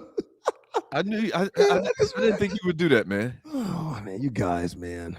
All right, next one, Tree. And you're watching Two Live Stews experience. This was a good one. Rap by Rap TV. Kendrick Lamar took home an award in every rap category at the 2026 Grammys. Best rap album for GNX. I don't even know what that means. Best rap song for that's the name of the song, GNX. Best rap performance for Chains and Amps, Whips. Best melodic rap performance by Luther. Point of me bringing this up, man. He passed Jay-Z to become the rapper with the most wins in Grammy history. Point I brought this up, man, and I hate to do this to you. Here comes the Kendrick Lamar hate. Let's go. I hate to do this to you. I knew it was coming. You're a stat guy. Yep. By these stats clearly say that Kendrick Lamar is the greatest rapper of all time. No, it doesn't say that. It says that he's won more Grammys than any other rapper. That's all it says. That's it. That's all it says. He's won more Grammys than every other rapper. That's it. Good for you. Yeah. Where would you put Kendrick? I'm glad you're not a prisoner of the moment. And I'm glad you're not, falling in line with your whole theory on stats, rule your eyes as to what you see, and in this case, what you hear. Where would you rank Kendrick Lamar all-time MC? Top 5, top 10, top 20? He may sneak into the top 10, top 8. What? Yeah, he may sneak into the top 10, top 8. Lord have mercy. I can give you 25 rappers off the top of my head better than Kendrick Lamar. Their pen game is nothing like Kendrick Lamar's, man. I mean, and again, Fat Joe took a shot at him. Fat Joe took a shot at Kendrick saying, but how he doesn't deserve it, blase, blase. And Kendrick just responded, if you would have taken more time with your pen, putting it on paper, instead of throwing money in the air and leaning back, maybe you would have a Grammy too. Took a great shot. That's part of the problem. He depends on his pen, and a lot of MCs just freestyle. I mean, can he freestyle? Yeah, that's part of the game. There's no, come on, man. But go ahead. What's your question? You about to start naming names. Go ahead. Kendrick Lamar or Redman? I'll say Kendrick Lamar. Okay, let's just move on. Okay. Let's just move on. All and right. the reason I brought up a name like Redman, if you would have said meth, I would have said meth. But you said Redman. So the reason why I bring up Redman is because Redman to me is probably like, I don't know, 20. The great Reggie Noble. Redman is probably like in 20. So yeah, like I said, I think Kendrick is top 8 to 10. So yeah, if you're putting him ahead of Reggie Nobles because Reggie's 20, then I think you're wrong. Wow. And Mar Diddy agrees with me. Jizza. Of Wu-Tang, Jizza. Coogee Rap. Black Thought. I like Black Thought a lot, but the depth to Kendrick Lamar is deeper than all three of those guys, man. Wow. All right. You just have a problem with new school guys because you're such an old school cat. You probably put Big Daddy Kane ahead of Kendrick Lamar. Absolutely. Absolutely not. Absolutely not. The thing that I have against, or it's not that I have something against new rappers. The thing is, I have something against people that forget the old ones. Like, just because it's a different day and time, don't forget about them bars, like the skills. And then a lot of those old school rappers used to rap freestyle, come off the dome. I understand. So I don't know. I just don't like the disrespect for old school. I've said for years that everybody that says rappers some people all have freestyles. I think there's a handful of guys that could do that freestyling stuff all day. I think everybody else puts pen to paper and they just don't say it. T.I. says he would love to do a versus against Lil Wayne. Who you taking, T.I. or Lil Wayne in the versus? Wayne is deep. You better be careful. I love T.I. He's king of the South, but Wayne is one of the best to ever do it. He really is. Wayne really is one of the best to ever do it. And I'm not a fan of Lil Wayne. I wouldn't. If he was in concert, I would pay to see T.I. before I pay to see Lil Wayne. But I think Lil Wayne, when it comes to them bars, has got more than T.I. Now remember, we're not really talking about bars like a battle back and forth, old school battle like in 1987. Yeah, I understand. We're talking about their top songs. So it's 20. It's 20 songs. The verses was typically 20 verse 20. But Lil Wayne's got about 50 hits. A bunch of them, man. But a lot of Lil Wayne's hits are like features on other people's music, on other people's stuff. Yeah. So this would be great. This would be great. They need to figure out a way to monetize this versus. I think it's being monetized already. Oh yeah, it was being monetized back during the pandemic when they were doing verses online. So how they monetize it? They got a venue and they charge people to come in and watch the performers go against each other? And sponsorships. Because at one point in time they were in Madison Square Garden doing one. Tree. No one could come in and watch during COVID. That doesn't make sense. I didn't say anybody could come in and watch during COVID. I said they started monetizing it during COVID, and I said that because of sponsorships. Oh, okay. Thanks, Tree. Now, I don't know that to be fact, but the people that are in charge of it, they're not doing things for no reason. They're just not. Right. All right. We got one more, or was that the last one? I think we got one more, and you're watching the Two Live Studios Experience. And then I also want to get Tree and Ollie in here. No, I think we got two more. This is actually this is the last one. Cousin-in-law. Shouts out to you, Lee. After drinking two of these, all the women look like this. Real talk. Sir, when's the last time that you drank some malt liquor, man? Sophomore year at Georgia Tech.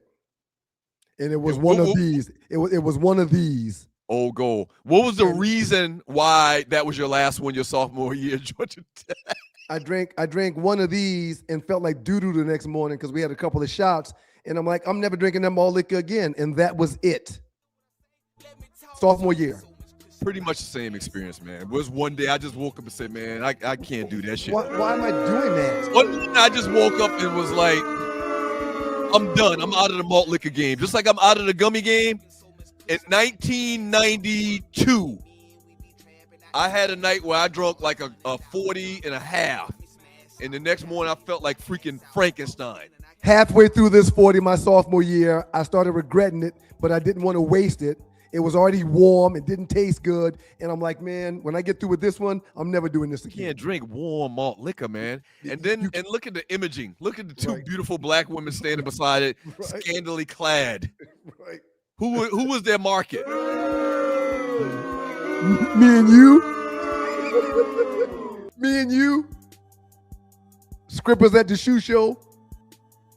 Up next in the doghouse with you guys, the Two Live Studios, Doug's Store, Ryan Store. We got a 2-minute trespass coming up. After the 2-minute trespass, Doug's going to invite Tree and Ollie in so Ollie can go to sleep. And then we'll go to sleep. Ollie better be getting on somebody playing in a minute. She's not coming till tomorrow. Oh, and she told us that 5 times. Oh yeah. You're right. Y'all keep it locked to you guys. Doug's Store, Ryan Store, Two Live Studios. 2-minute trespass coming up next. We're coming to see you, Uncle Luke. We're coming to see you, Uncle Luke. It's your guys, the Two Live Stews, Doug Store, Ryan Store, the makeup of those stews. This is your Two Live Stews experience. Good morning, world. We appreciate y'all being here. If we were still doing top fives, man, we could do a top 5 greatest party starter song. I think that might be the number 1 all-time party starter song.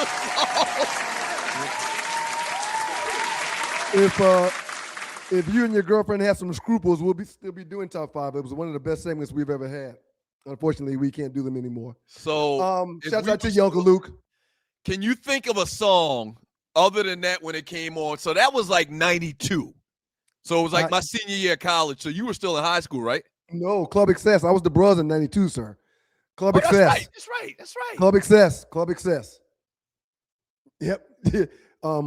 Luke and our chapter brother Alex had them at Club Excess. When that beat dropped, I've never seen a club go so crazy in my entire life. Yeah, it was crazy, man. And the song played for like 30 minutes, and it never died down. Somebody from South Carolina State that's listening right now, tell me the name of the club that we used to have in 92 all the way out there. What is Kick Booty? Kick Booty is the liquor store, man. Oh, okay, my bad. That's the name of the liquor store, speaking of 40 ounces. But there was a club out near Edisto Gardens that we used to go to. It just came open my senior year. And, man, when they played that, when I tell you ninjas lost their mind. Can you bring the ladies in real quick? I need to ask them a question before let's bring the ladies in. Let's bring the ladies in. What it is you want to talk to them about. Ladies, Doug and I, we are not flying Spirit. We're flying the other airline that's similar to Spirit. Frontier. Well, I wasn't going to say it. He didn't want to say it. The other. I thought you were trying to make us guess, like bring the ladies in. I wouldn't guess. How much are they going to charge me if my bag don't fit in that little thing that my bag is not going to fit in? How much? $99. $3,000. They make money. They get incentives for that. I think it's going to be $99. Okay, well that's not bad. If it's $99, I'll pay. No problem. It used to be. I don't know because I fly Frontier because you can get to Miami for $2 round trip. We got tickets for like $35 each way. Okay. Second question. No, I thought it was the whole thing. No, it was hopefully, $35 round hopefully trip, hopefully it leaves. No, let's not talk. Let's not say negative. Okay. Well, we're leaving early. Y'all gotta bust some tables on the plane. Goddamn right. It ain't gonna be no seats, Arlie. They standing up, holding like they're on the subway. Second question. If my bag does fit in and they don't charge me for it, will they charge me for the backpack that's going to be on my back? You getting charged for something? Do you have a way to not? So we get a purse. You get a purse, a personal item. Right. So the way I do it is this is my personal item. So do you have anything is? And then I have my backpack on my back. Okay. And then do you have one of those pillows? Yes. I take my bathing suits and put them inside the pillow and line it. And that's my hat. I'll be damned. I know you don't like me, can't be in my prayers, but I do have good information. I got good information. I have no beef with you. It is you that has anger towards me. I have zero issues or problems with you. But yeah, put that shit in your pillow. I pray that God will lighten your heart when it comes to me because I really want that for you. Make a pillow with your drawers, Doug. Your 7 pair of drawers, because we hope that you've upgraded. Okay, thank you, ladies. I don't mind spending. I don't mind paying $90 though. I don't mind that. I know that ain't no money. That's not bad. That's not bad. That's not bad though. So that's where they're gonna get you. And Doug, but they are. Well, I don't when that thing when he bought the ticket, I know he didn't move over for the other part. Like, okay, buy a seat. Like y'all standing up and holding on. That's fine. I don't mind standing up. The flight ain't that long. Okay. You ready? You just ready to get away. You like I'm ready to go. I will fly the plane. I will bust the table. A kid free 3 to 4 days. I'm taking it. You don't know what to do with yourself. I do not. Right, Rel. I can pack all my drawers in that pillow. I never thought about that pillow idea. That's a great idea. I have a friend that she does that when she goes to she flies to Dallas a lot. And she was like, girl, I take my pillowcase and instead of putting a pillow and I have my clothes, I roll them and put them in the pillow because they can't say I can't have no pillow. I said, they sure can. True. That is true. All right. So trending topic number 4. This was kind of like I saw this several different places online this weekend on social media. Thank y'all for sticking around. The average American has only been to 4 of these cities. Looking at it, how many have y'all been to? I've been to all except number 13. Seattle. Okay, Seattle's a cool little city. I've been to Seattle for work. I've been to all except for 13 and 14. Sorry, Real. But I'm coming to see you. You don't be in no rush to go to Philly. Trust me. And shouts out to Urel and Tisa. I've been to all of them. Let's see. Orlando, I knew you would. New York, Vegas, San Fran, Boston, Miami, Chicago, DC, LA, New Orleans, Myrtle Beach, San Diego, Denver. 285. I've been to Denver for you when you were with your when you were training out there. I went out there for a weekend. 75 South. Denver's one of my favorite cities. Seattle. I've been to Seattle for work. I got there a couple of times. I've been to Phoenix a couple times. Dallas, San Diego, Houston. I gotta go to Seattle. I gotta make a point to Nashville. go to Seattle. I've never Riverwalk in San Antonio. I've been to all of them except for 19 and 20. Man, never been to San Antonio. Really? And never been to Hawaii. Ohio. It's very pretty and right. It is raining and it come back. It's so lush and pretty over there. My freshman year, our bowl game was in Honolulu, so we flew over to play Stanford, and the big matchup was Bob Whitfield versus Marco Coleman. Mm-hmm. Did Marco whip him? Marco whooped Bob's behind. Wait, so Bob played I'm a truck driver. I didn't know Bob Whitfield played for Stanford. Why didn't I remember? Bob Whitfield played for Stanford? I'm almost positive. Is he from Cali? Wow. Is he from Cali? Okay, we're thinking the same thing. Interesting. Stop it. Y'all stop it. Okay. Y'all stop it.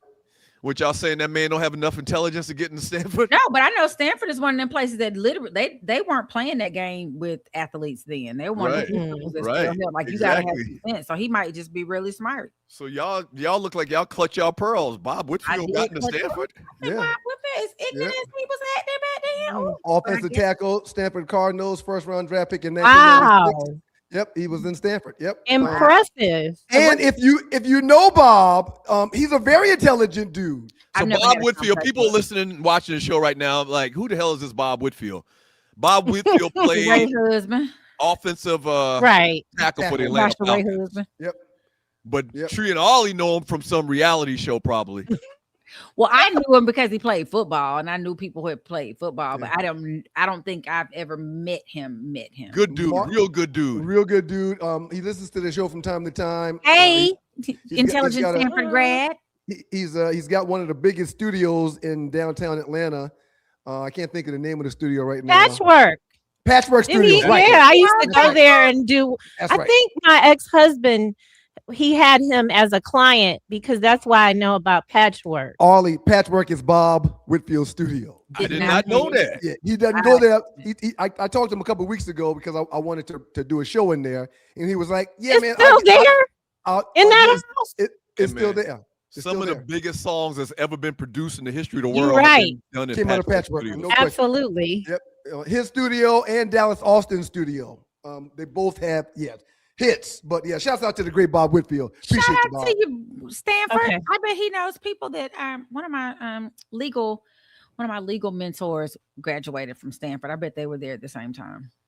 It's 9:10. You're making good time. Are you ready to read? Yes. And go? Yes, Okay. let's do it. Very good. Read that and go. Bye, Arlie. Safe travels. See you later, Arlie. Be careful on them streets. We'll see you in a minute. We'll see you in a minute. Soon. All right. Let's knock it down. Mm-hmm. Let's knock it down. A lot of sexual terms being used this morning. Well, I like sex. What else is new? Richard Bullock, thank you so much. It's a celebration. Happy birthday to me. Happy birthday, Richard Bullock. Happy birthday, Happy birthday, Richard. Thank you for giving on your birthday, Richard. Thank you. Thank you, Richard. He a February baby. Loose neck. Yep. There you go. Hey, man, I really apologize about that. Man. It was interesting. You had on a purple King's outfit, and King Vitamin used to one of the boxes he's got on a purple robe. Let me see if I can. I was gonna say something on that post, but I just decided not to. I didn't want to get disparaged. Tree, there's nothing you could do or say to me that will make me act in a disparaging way. Nothing you could do, Tree. Absolutely nothing. Mr. Unloved, thank you so much to all the Stew Nation cruisers. Wish you all wish y'all a safe trip, and I can't wait to join you next year. Y'all have some Crown Royal on me. People still drink Crown. Okay. Quality over quantity, but please direct responsibly with Crown Royal. The old listeners remember. Absolutely. Isn't that cheap? What is Crown Royal? Whiskey? Yes. Or bourbon? Tree, you thinking about something else. Crown Royal is fantastic. It's I'm thinking about E&J, ain't I? Right. You thinking about Ain't Easy it? Ain't it? Jesus. No, we're not talking about Easy Jesus. We're talking about Crown Royal. And E&J is bourbon, isn't it? I don't know. It's gasoline is what it is. There's a slight difference in whiskey and bourbon. Whiskey tastes a whole lot better, in my opinion. Jew Jams, thank you so much. I hope appreciate the donation for what was his name? You already got rid of it? Golly. Okay. Thank you for the donation, brother. Thank you so much. Appreciate it. Jew Jams, thank you so much. I hope the Knicks. He means Knicks. Right. The Knicks don't mess with the roster this year. Let it pay out. Let it pay out. Win, lose, or draw out this towards at Arlie's Cruise Director Fund. What? Read that again. I hope the Knicks don't mess with the roster this year. Let it pay out, win, loss, or draw out this towards. He wants to go on the cruise next year. You can do that, brother, but please, we don't need you texting while you driving, man, because clearly that's what you were doing. Shouts out to the New York Knicks. They won in the Mecca last night. That was I believe it's their 8th straight win. Double overtime game last night versus Denver. Big Body Brunson balled out like he usually does. He had 42 points. The Joker dropped 30, but he went 1 for 13 from behind the arc. That was part of their problem. The Knicks are playing outstanding basketball, and just like him, I hope we don't tamper with our roster. We got something special happening right now in New York. Why would Joker shoot 14 threes? Because typically he hits them. He's got a decent 3-point percentage, but last night he was off. Hit the backboard in the front of the rim all night long. Man.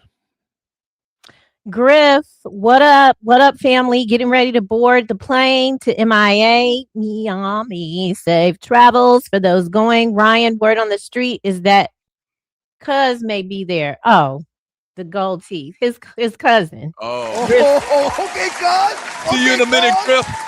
Doug, do you have Griff's number? Yeah, absolutely. Everybody that's in Miami tonight, I want to get together and have a drink. Everybody that's in Miami.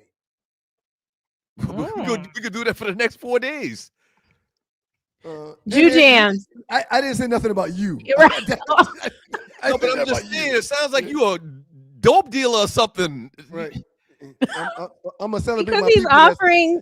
I'm celebrating my people that's coming to hang out with us, man. They ain't got to do that. Real quick. Yeah, I think. Wait a minute. There we go. There we go. There you go. Look at the little king. Look at the little king. We saw it. We saw it. I'm still showing it, Tree. Give me a second. Look at the little king, y'all.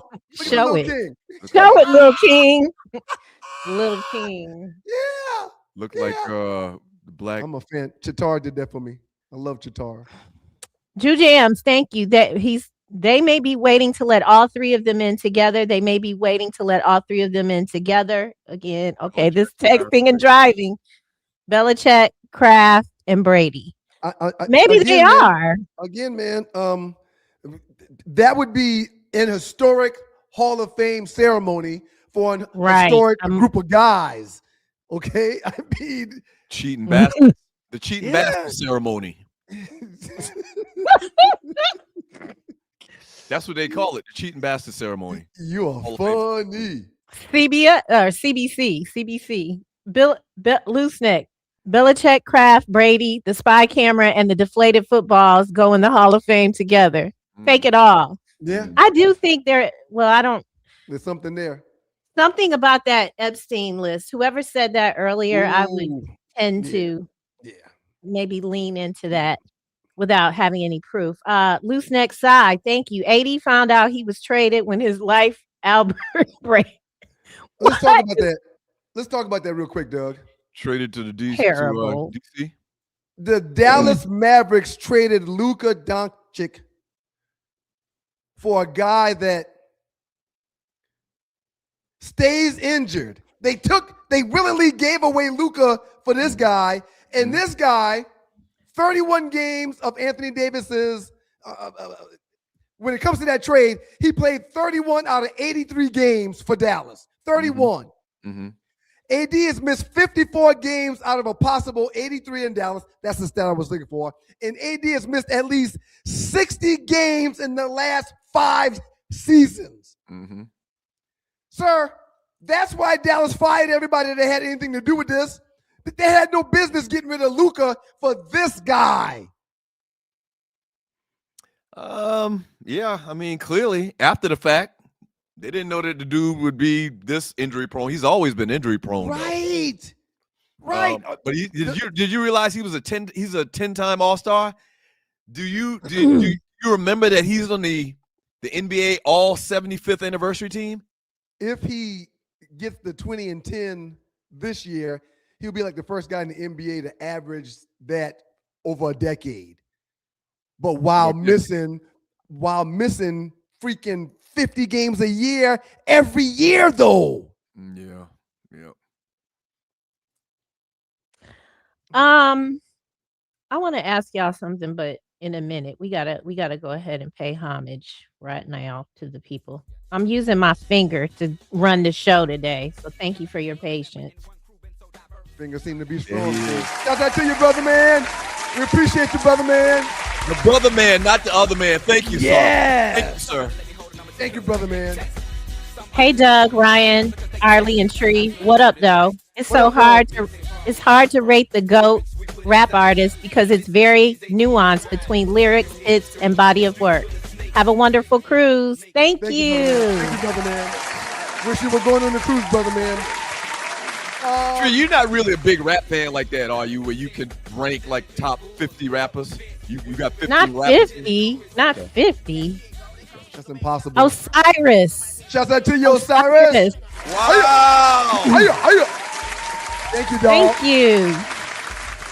He said, shout out to the Stews Tree and Arlie. Enjoy the cruise. I can't make this one, but I'm already planning to lock in for next time. Have a drink for me. A lot of people telling me they're going to be on the next one, sir. Yeah. I knew it.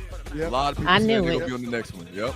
Thank you, Thank bro. Thank you. Appreciate Thank you, y'all Osiris. so much. You're good, bro, dog. Thank you, Q. I think the DJ on the cruise is gonna be like kind of lowballing it to keep us from like you're not gonna hear "Pop That Pussy" on the cruise. I think they'll play Potty whatever we mouth. ask them to, probably. Nah. Don't come sucking the laugh out of our party before we get there, Tree. Let us party. We'll see. Okay, Ryan. From Dark Sun Rider. What is wrong with Doug, man? Jay Morant is cooked. He's 6'2", 148 pounds, and he's cooked from trying to yam on everybody. Lakers don't want no washed jaw. That's not true. That man is not 148 pounds. Well, damn. He might be lighter. He might be lighter than 148. What's it called when you change your life? Retribution? Not retribution. When you change your life. It's a term. Redemption? Redemption. God damn it. That's the word I was Redemption. Why don't y'all believe in redemption? Not you, Tree. He's 100 here. He's 174 pounds. This one over here. Ja Morant's 174 pounds. Golly, man. I'm rooting for Ja. And, I mean, y'all act like the dude, is it a lie that he was this close to being the face of the league?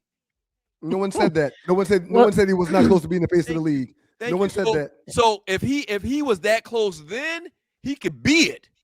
I tell my kids who don't get the belt around here, if I correct you one time for doing something wrong, allow that to be the only time I got to correct you for doing that. Well, You giving out spankings Some and people whoopings? make many mistakes. Some people make many mistakes in life. Yeah, but it's the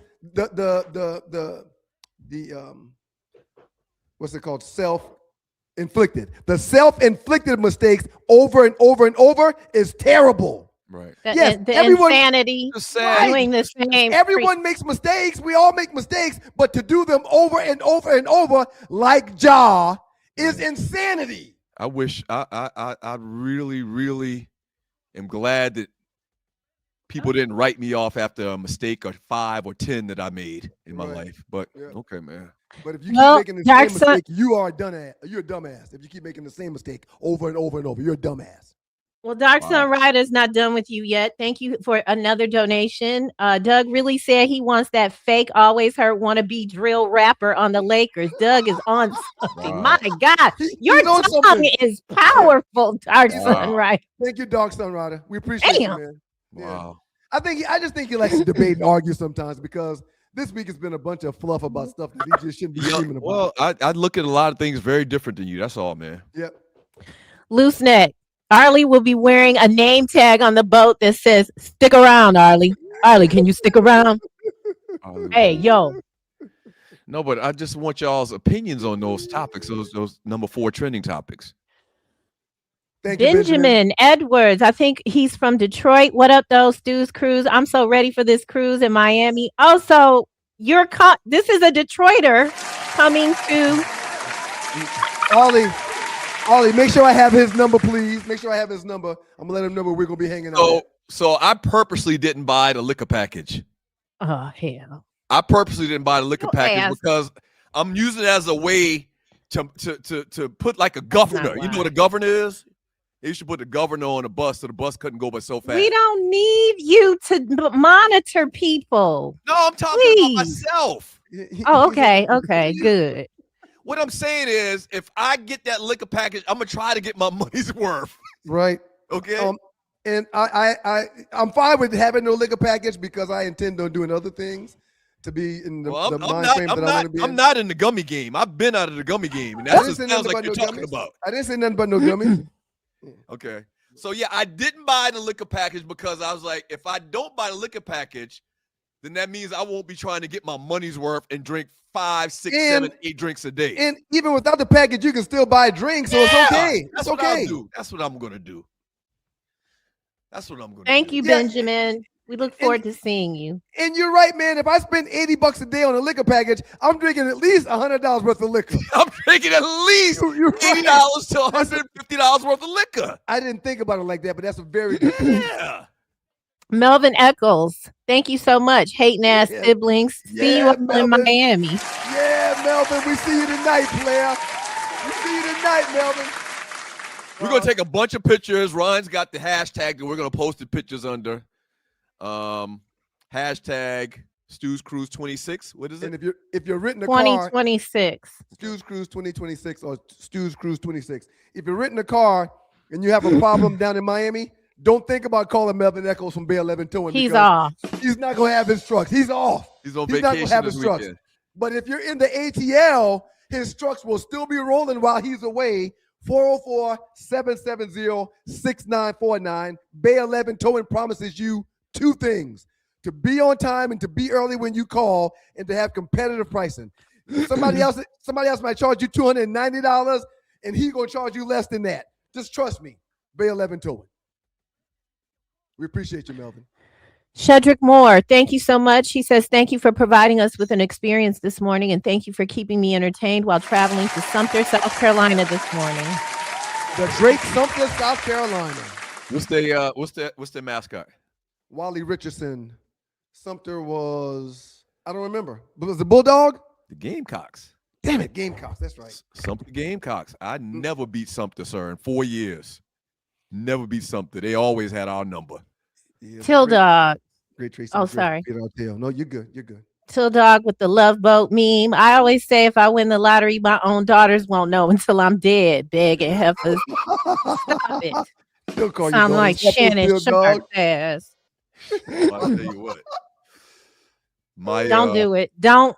My daughter, when Ma was here, I took Ma and Bree out to dinner and Kay out to dinner.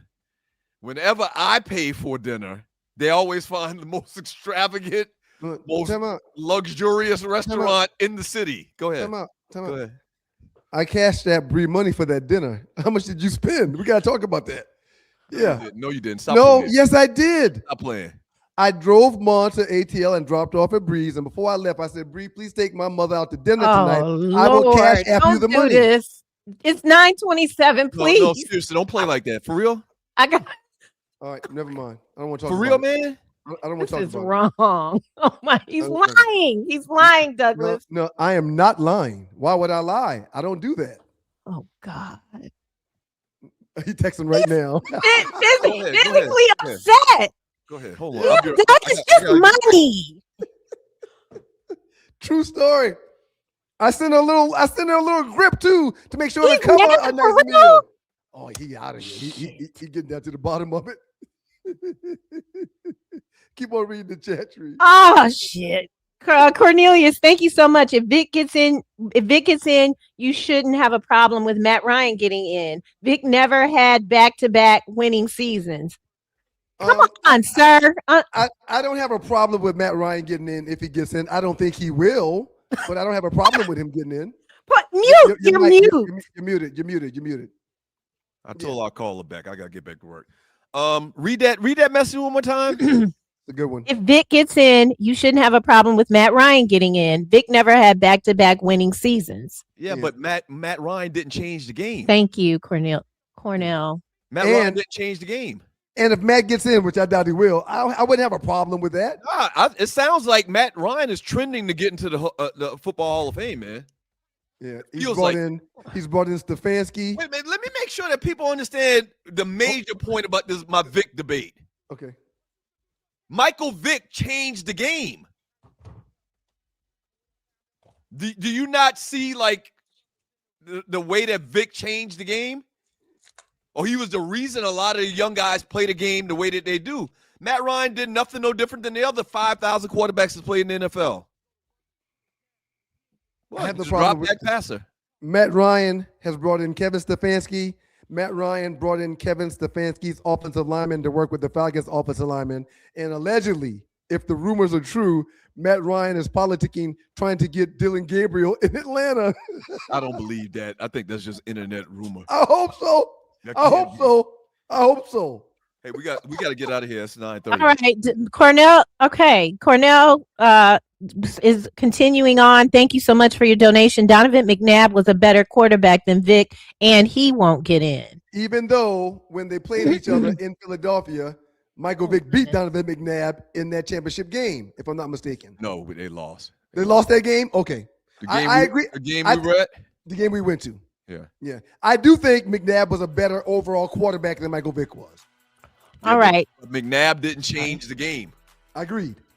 12 more. We have a whole generation of players that modeled their game and looked up to Mike Vick. They love Vick. Well, Randall Cunningham did this before Vick, but these players that are now so abundant, remember, half the league now are black quarterbacks. We talked about this. We looked at all of the teams, and 16 of the 32 teams at the start of the season had black quarterbacks. They never saw Randall Cunningham. These kids today that are going to the NFL never saw Randall Cunningham. Randall Cunningham ain't played football in 20 years, man. It's been long, might be longer than that. All right, go ahead.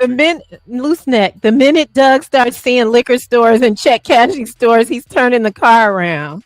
What is he talking about? In Miami. Oh, yeah. Y'all got a car? Say it again? You got a car? You finna be driving down here? No. You're going to be telling the Uber. You're going to call and report the Uber drivers from Rel Scott. Uncle Luke, will Uncle Luke be on the cruise? No. I doubt it. We need to invite Uncle Luke on the cruise next year. Randall Cunningham's last season was 2001, sir, 25 years ago. 25 years, yeah. Yep.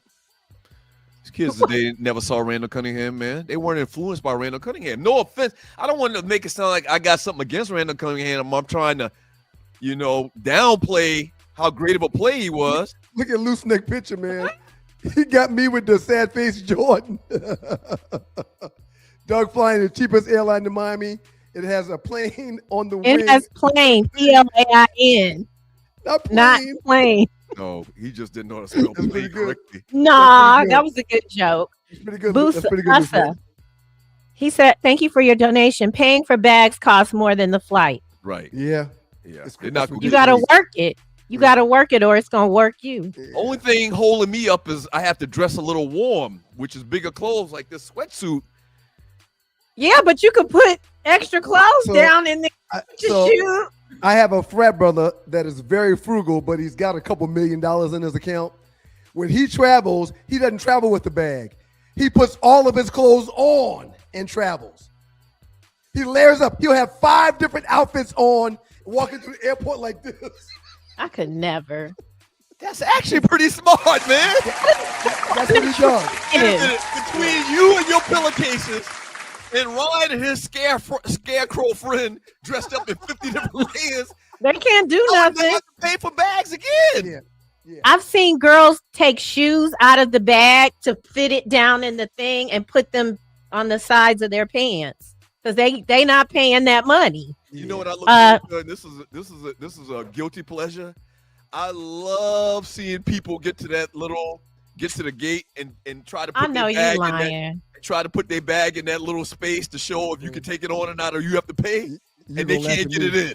You're gonna laugh at me. I'm gonna make that bag fit in. They take out things and give it to their cousins, or they throw it away or whatever, but they do not want to pay that extra bag fee.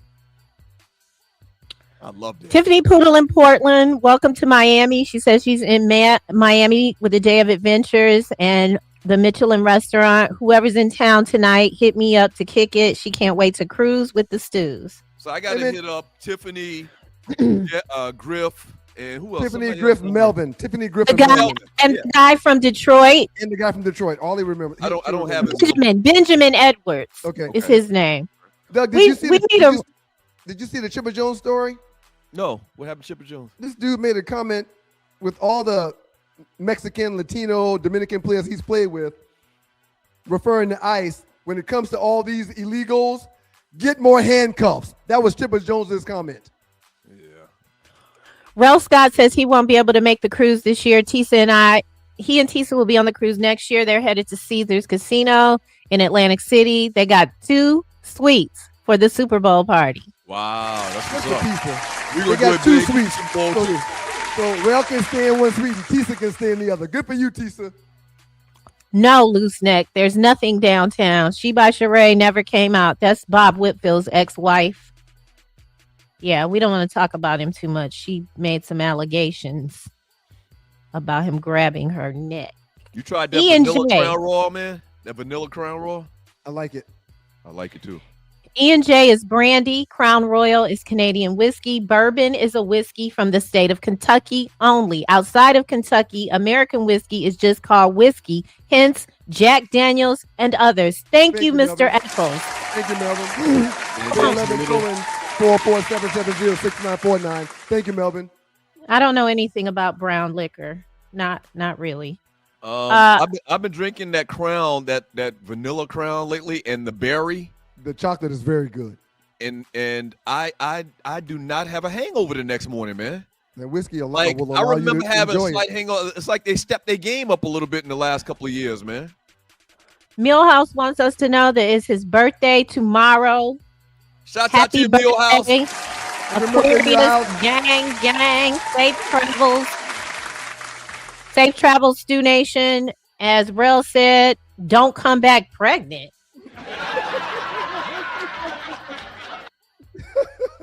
I can't get pregnant if I tried. Praise God. Love the room tree. That ain't Motel 6. No. You know I don't stay at no damn Motel 6. Well, excuse me. Tree is straight red roof in this piece. Damn. I went to a really nice restaurant Ryan, you've been to Carbone's, I'm sure. I love Carbone's. Baby, I was in damn Goodfellas Casino. It was a time. Yep. Sydney Action Jackson. Ja has been hurt a lot, not suspended of the past 2 seasons. His biggest issue is health.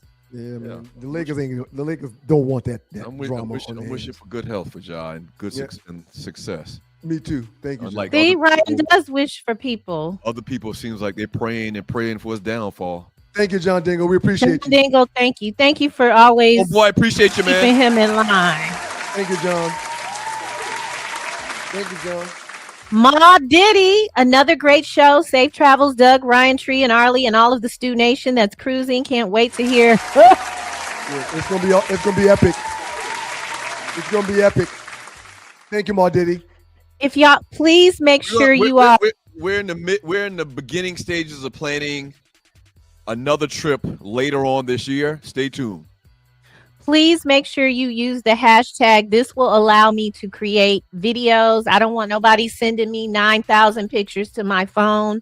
If you have the hashtag and it's unique to us, all I got to do is put that in the social media and everything pops up. So use the hashtag. Appreciate ya. Last one. Uncle Mike. Everybody have a great time on the cruise. He planned on going, but life started lifing at the end of 2025. He and his wife will be in the house in 2027. Appreciate you, Vote. Speaking of life, and thank you, Tree. Speaking of life, and man, I got a homeboy. I'm one of the best men in his wedding, and the wedding in the last 5 years has already been canceled 3 times. I was about to say, you still got friends getting married? Right. I had like 20 people get married in our early 20s and went to 20 different weddings. I was in 10 weddings, but that hadn't happened in 25 years because everybody either got married or. When I tell you one of the hardest things I've ever had to do was tell him when the 4th wedding came around, the 4th time, when I had to tell him, hey, man, I'm not going to be able to do it. It really hurt my heart because I love him. But my money got tied up into the last wedding that we hadn't gone on because of the hurricane in Jamaica. So my money was tied up into that one, and I just can't. I got 3 kids over here. I can't just stroke another check the size of that. If the Lord bless me with a blessing prior to that wedding, I'll be there. But boy, like Unc said, life be lifing, man. Let's run it, man. Go ahead. Let's shut it down. We got to get out of here. Wait. The Stewies would like to submit another option for hashtags. 2026 Doug's drawer. Yeah, that sounds almost gay. No thanks. I'm not going to show you. Shouts out to all the super chatters. Shouts out to all the super chatters that participated and sent some bread to keep this party going. Yeah. Shouts out to all the chatters that continue to create dialogue and conversation for us to talk about. Thank you for correcting us when we were wrong. We appreciate you. Give them a round of applause, Doug. Yeah! Hollywood, be careful on your travels coming down to Miami. We appreciate you. Thank you for all that you've done for this amazing cruise that we're about to take. Can't wait to see you, and everybody's going to spoil you on the ship. Shouts out to you, Tree. Thank you for your contributions. Have fun down there in Miami until we get there. We will see you tonight.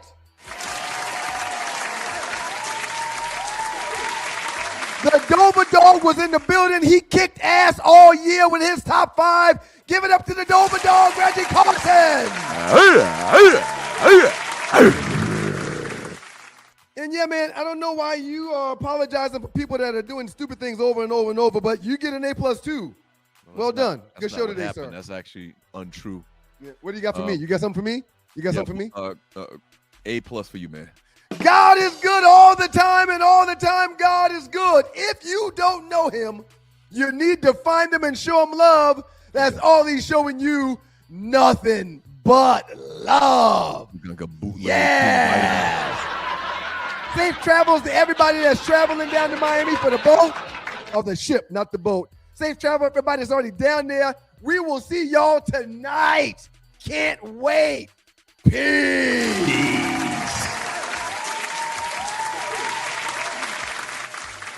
Cruise time.